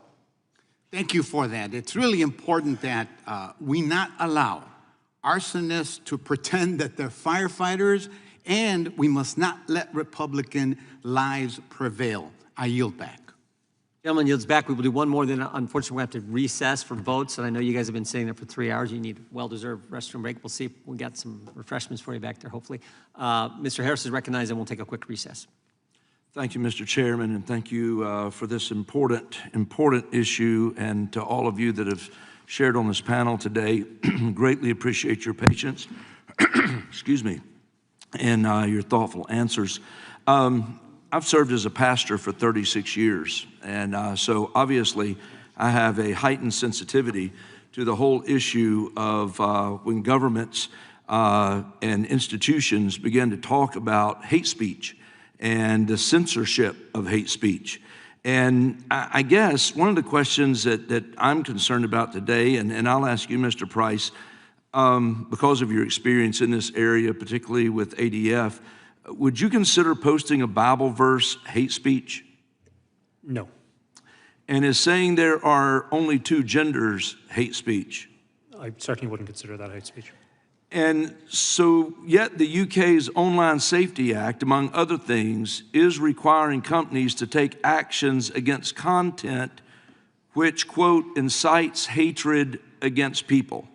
And I guess my question is, again, Mr. Price, who is in charge of determining what constitutes content which incites hatred against people?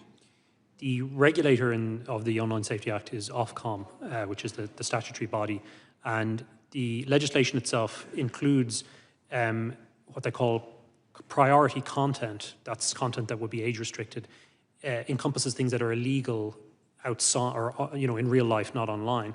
The problem with that is that our pastor, Dia Moodley, that I mentioned earlier, he was threatened. He was arrested under the Public Order Act, which talks about stirring up religious hatred for comparing Islam and Christianity. And so on the basis that the Online Safety Act restricts something that's deemed to be a crime outside, that kind of content would be restricted. And I think that's extraordinary overreach. And is hate speech, quote, objective? Well, this is where I might just pick up on something Professor Kaye said earlier in relation to hate speech. The problem with it is it's a tautology saying that incitement to hatred is speech that creates hatred. There have been attempts by the UN, like the Rabat Plan of Action, to try and, on the prosecution side, set out a more clear framework on it. But as far as European courts are concerned, I think that their jurisprudence in this area is essentially incoherent. Right. Well, obviously, I oppose any hateful rhetoric that's expressed online, but at the end of the day, it's not the job of governments to police bad speech, especially when we'll never be able to agree on what actually constitutes bad speech. And at the end of the day, the best remedy for bad speech is good speech, not censorship, in my opinion. But I will also ask, there is currently a clash between social media platforms that value free speech and the laws of the UK, causing some companies to alter their terms of service. And Mr. Price, are American social media companies expected to comply with UK's Online Safety Act? Yes, sir, they are. And how does this impact the way in which companies set their terms of service? We've seen this again and again when it comes to regulations from European regulators, either from Brussels or London, where companies, of course, commercial enterprises, setting and designing a system that complies with EU law often means setting something for their entire operations globally. And that we saw that again and again with GDPR. Every time you have to click, I don't want cookies, something, and Americans are exposed to this. That's as a result of, it's a complicated enough process, but of European regulation reaching into your online activity. Well, again, this is a critically important issue, and you've done some incredible work, I know, with Alliance Defending Freedom. And I know, Mr. Price, you've defended witnesses criminally charged for praying near abortion clinics. One of those examples was Father Sean Goff, a Catholic priest who was charged for praying and holding a sign that read, "Praying for Free Speech." UK authorities allege that silent prayer near abortion clinics constitutes an attempt to coerce women who are considering abortions. And I just ask, is silent prayer coercive? No, sir. And should silent prayer and holding signs result in legal consequences? Absolutely not. So when pro-life activists are prosecuted for engaging in peaceful prayer and protest, what kind of message does that send to other pro-life activists in the UK? I think it shows an extreme degree of intolerance. It shows police overreach, and ultimately, we have to go back systemically. The problem is these laws that are being created. They're incredibly vague, overbroad, whether it's by European regulators or UK regulators, and they're having a real impact on people's lives and their human right to free speech. Well, as this committee has discussed previously, the FACE Act here in the United States has been used to go after pro-lifers, and I just pray we don't reach the point that such activists are arrested for silent prayer, as we've seen there. With that, Mr. Chairman, I yield back. Gentleman yields back. The committee will stand in recess for 15 minutes, more or less. Restrooms and refreshments in the back for you guys. Thank you so much.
Committee will come to order.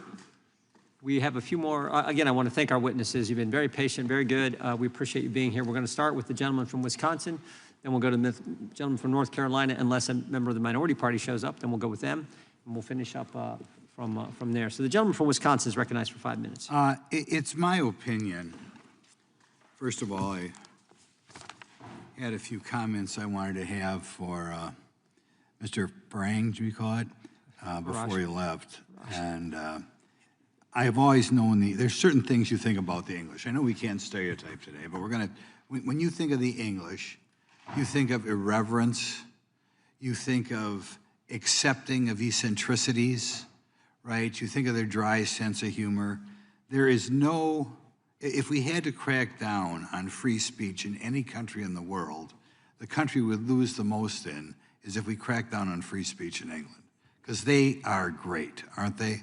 So there's just a general comment. Now, Mr. Price, there are a variety of things we're trying to get at in this hearing, and some of it is financial and how regulations can hurt companies. But I think the most important thing is to wake up the world in what's going on in Britain, okay, and other countries in Europe. I don't think the average American is aware of that. And it's important they be aware of it because I think in general, stupid idiot ideas begin in Europe, and then they go to California and New York, and then they seep their way across the United States. And this idea that we can crack down on free speech, I would like you, Mr. Price, just to go through a few examples, including the examples of that poor gal who wound up in prison. Don't be afraid to not be able to say what she said, because we're still in America, it's still a free country. What do you say to wind up having to go to prison for in Britain today? Exactly what do you have to say? Well, you're still in the U.S. Yes, sir. I am going back to the UK, though, and after what happened to my fellow Irishman, Graham Lenihan, I might just be careful. One thing I would say is that the overbroad laws that we've been discussing and the implementation or the enforcement of the law has reached a point where we now have perfectly legitimate speech being caught up in criminal prosecutions. So for a Christian pastor like Dia Moodley in the city of Bristol, it's a perfectly natural thing to answer a question from a member of the public about the differences between Christianity and Islam.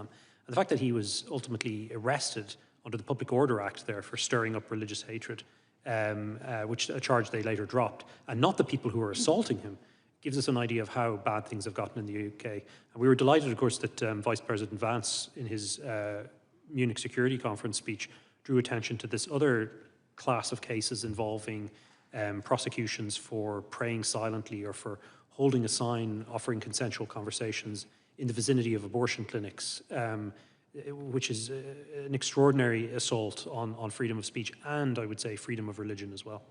Okay, when I was looking this up, I didn't know what she said. Apparently, she was critical of a mass murder whose ancestors came from Rwanda. It's now against the law to point that out in Great Britain, apparently. Yes, that's the case of Lucy Connolly. Lucy Connolly tweeted a tweet where some of us, or I think most people would probably disagree with what she said. She disagreed with it herself. She took it down 3.5 hours later.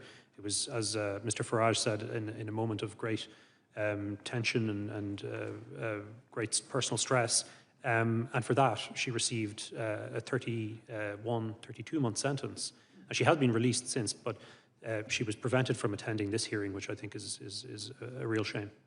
Last week in the United States, we had a horrible murder, and I think it was a Catholic school in Minnesota. The murderer happened to be a transgender. Would that be illegal to point out in England? If you were, you could very readily see that it could be regarded strong criticism He was a of very that community. bitter, angry person. It would be Yes. Could we point out that, you know, maybe that had something to do with transgender? Could people have that opinion in Britain? If I were advising people, and this is the chilling effect in action, I would say think very carefully before posting criticism of what happened, that tragedy in the school in England, because you could be accused very easily of stirring up hatred against a group of people. Stirring up hatred. I mean, that's just preposterous. What is hatred? Well, I don't even know what hatred is. This is an ongoing discussion among lawyers in relation to Is there any, just so you know, in your understanding, Mr. Reed, is there any Doesn't free speech means I can say things that maybe imply I hate somebody? Can I hate somebody? Is that against the law? No. Really, I think that's a question that Mr. Price is probably better to handle. Controversial. Maybe I can't. Well, thank God I'm the type of person who's never hated anybody in my life. But if I was a different sort of person, would it be against the law to say I hate somebody? Well, the difficulty with it is that we've seen again and again legitimate Christian beliefs being described as hatred when it comes to the definition of marriage, when it comes to sexual relations. Would it be the easiest thing is to enforce the First Amendment and say we can say whatever we want to say? Go back to Old English? What I would say is you're well blessed in this country to have the extraordinary protections of the First Amendment, and I really do wish we had something similar in Europe. Well, next time you get back to Europe, straighten them out, kick them in the butt. Okay, thanks. Yes, sir. Gentleman yields back. Gentlelady from Texas, who joined us for part of our visit to the Europe. We appreciate that. Recognized for 5 minutes. Yes, I hate that I didn't get to reminisce with our good friend, Mr. Farage. But nevertheless, you know, it's interesting that we're sitting here and we're talking about the so-called threats to the First Amendment when the biggest threat to free speech right now is the old guy that is sitting over in the Oval. Now, Mr. Farage and I met over a month ago, and he has made it a brand of being this free speech warrior. And one of the things that I wanted to recap was the fact that he literally tried to shut down my ranking member as he was engaging in his own free speech. It seems like it's more so free speech for me, but not for thee, a lot of times with certain people. And it's sad that he had to run and have lunch with Trump or to go raise some money for his 4-member party. So, Mr. Price, you get to be the lucky one to help me figure out what exactly free speech advocates believe. It's good to see you again. You tell me whether these government actions support free speech or suppress it. Let's call it free speech or federal suppression. Fining or defunding news outlets or companies because they don't share a particular political message. I think I'm not entirely sure what context you're referring to. I think I'd need a little bit more information. So, long story short, if they decide that they are going to fine or defund any news outlet simply because it doesn't necessarily go far left or far right, do you think that that is a violation of free speech? Well, I'm not entirely sure how it would connect with, let's say, the area of expertise that I have.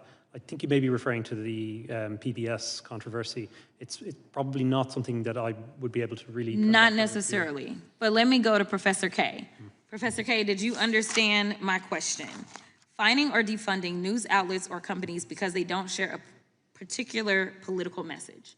Yeah, thank you for the question. At the very core of the First Amendment is a prohibition of viewpoint discrimination. Okay. And what you described sounds like viewpoint discrimination. So it definitely sounds like federal suppression. If you require news outlets and companies to have content moderators to ensure their coverage promotes a political ideology or leaning, would that be federal suppression? Well, that does sound like an interference with a company's content moderation decision. Banning materials because of their content. Materials? Yes, so like books. Oh, of course. Well, and we've seen this in the range of book bans at libraries across the country. Absolutely.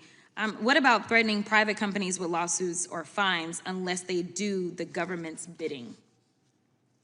Sounds like pressure that would be undue, yes. Okay, so I agree with you. All of these actions are exactly what Trump has done since he's taken office. Make no mistake, Trump is weaponizing his idea of free speech to force folks and companies to become his political puppets to promote his propaganda.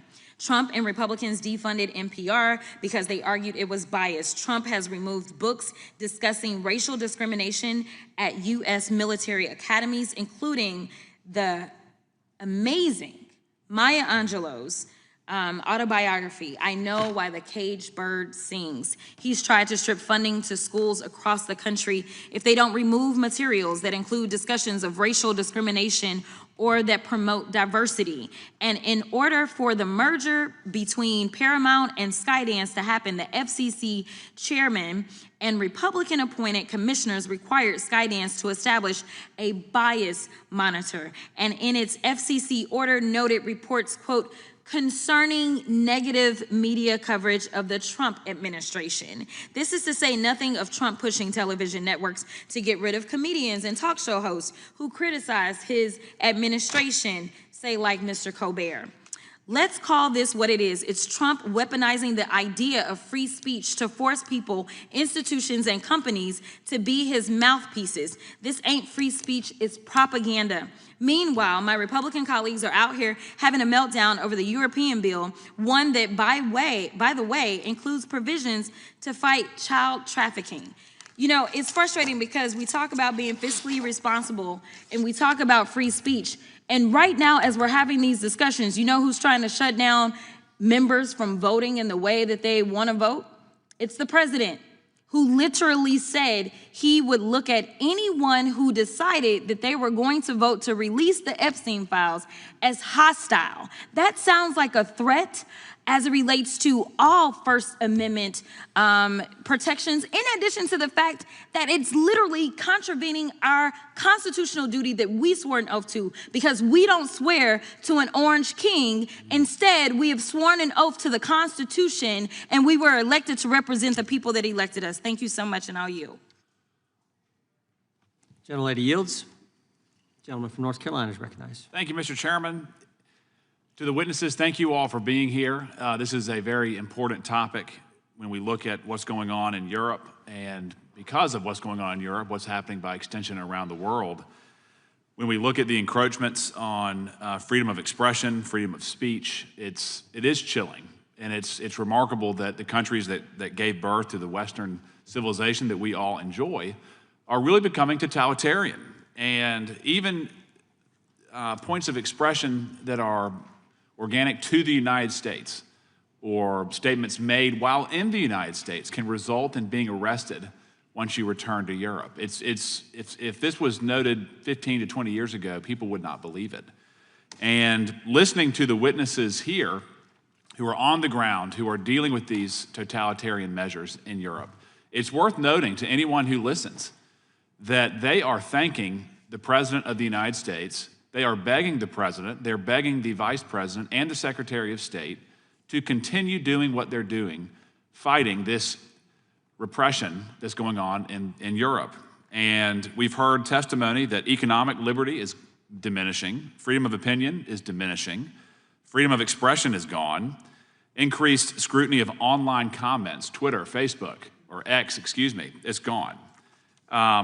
All under the mantra of safety. And Mr. Price, I want to talk to you first. You said that these points of legislation are really aimed at, quote, protecting youth.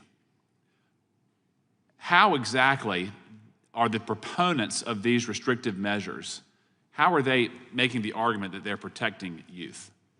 Yes, that's the argument they make, sir. Essentially, particularly if we look at the Online Safety Act, the premise is that safety requires various kind of restrictions, such as age verification. And what that does in effect is that it means that minors aren't allowed to access certain content. But there's two types of content.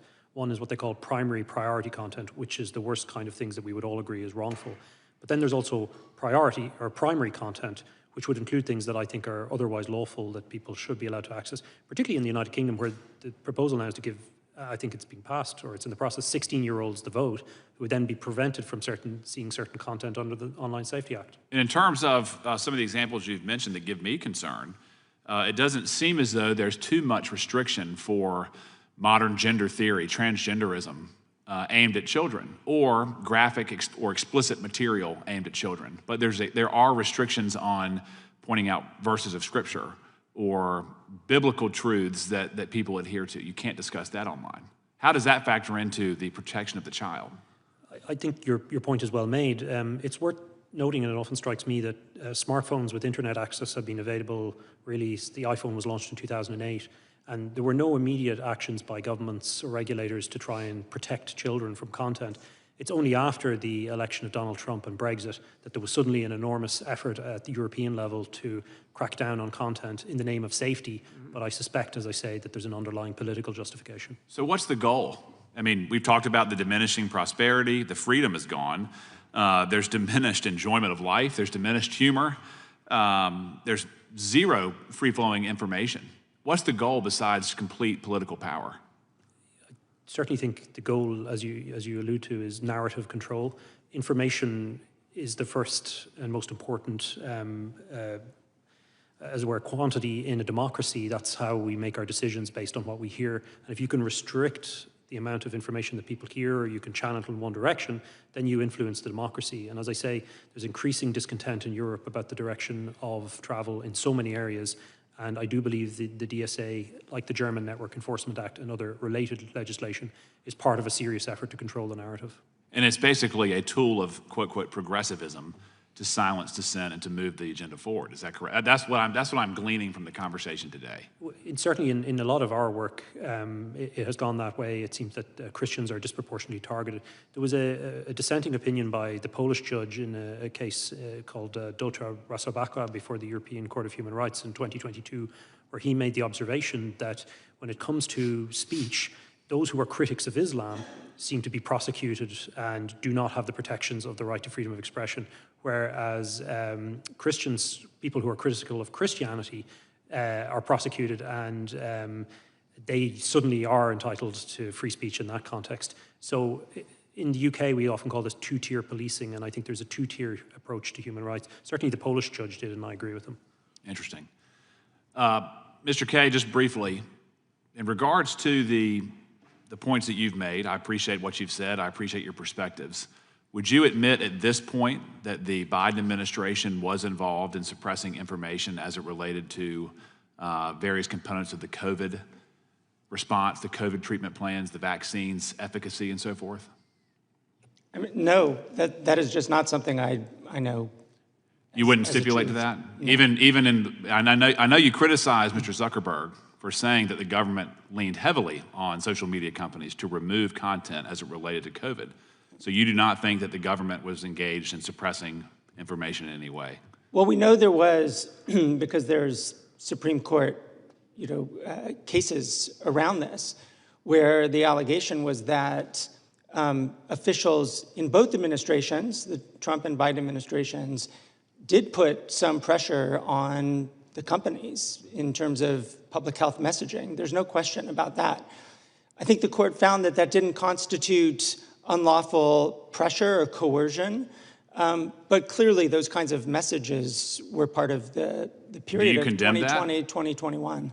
Do you affirm that action by regulating content or no? Do you affirm the motivations or the actions of the Biden administration to suppress the COVID discussions? No, I think there needs to be clear back and forth and information sharing between government and the largest platforms that shape the information environment.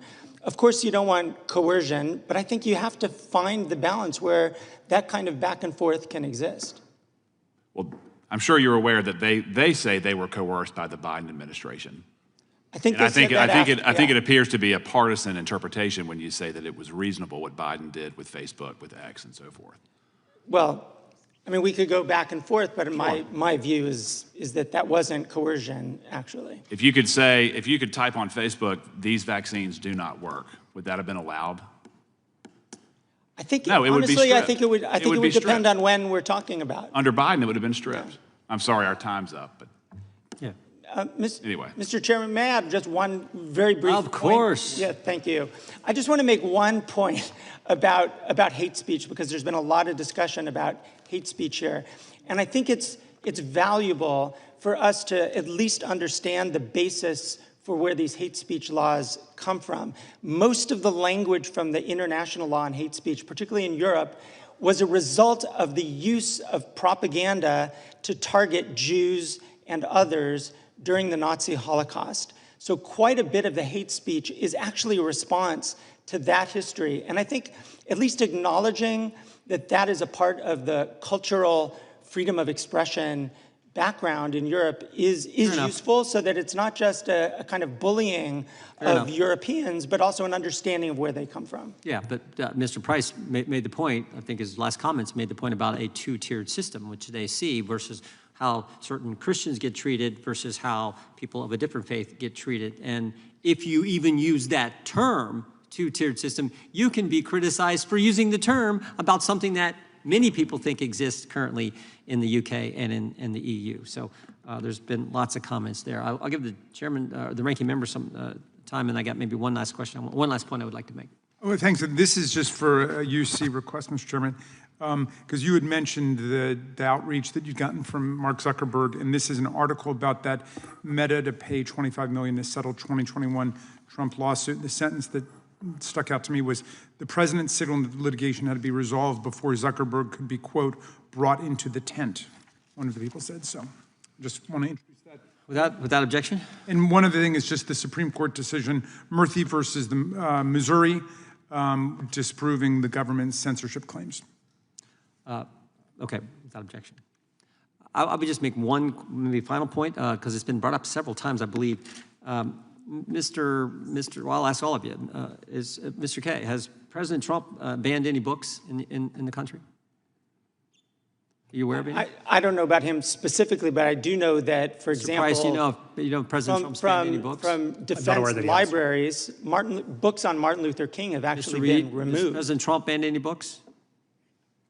I mean, my understanding of the way it works is you got a local library board, you got a local school board, and they may say certain books aren't appropriate for kids, which is frankly the argument they use in the EU on the Digital Services Act and the UK on the Online Safety Act. No president's banning books. They're just saying, local library board are saying, you know, second graders should maybe not see certain things that adults can see. Mr. Chairman, if I could follow up on that. Sure. Just because I've got constituents who are in the service abroad, and there are schools called DODEA schools, Department of Defense schools, and there was an executive order applying to the Department of Defense, and they shut down the school libraries there. These are federal schools, not local schools, federal schools, and they stripped all kinds of books from there, and there have been protests throughout Europe by American families over there saying that they don't want, 1984 and Handmaid's Tale to be stripped from the schools. I mentioned that actually in my opening statement. So. I want to thank each of our witnesses for being here today. Appreciate your patience and appreciate you being here for, 5 hours. Thank you very much. And this concludes today's hearing. We thank our witnesses for appearing before the committee today without objection. All members will have 5 legislative days to submit additional written questions for the witnesses or additional materials for the record. Can I say one more thing, Mr. Chairman, in praise of you? Okay. I might have designed it differently, but I want to thank you for organizing a very interesting trip for us and this hearing as well. Without objection. Thank you. Without objection, the hearing is adjourned.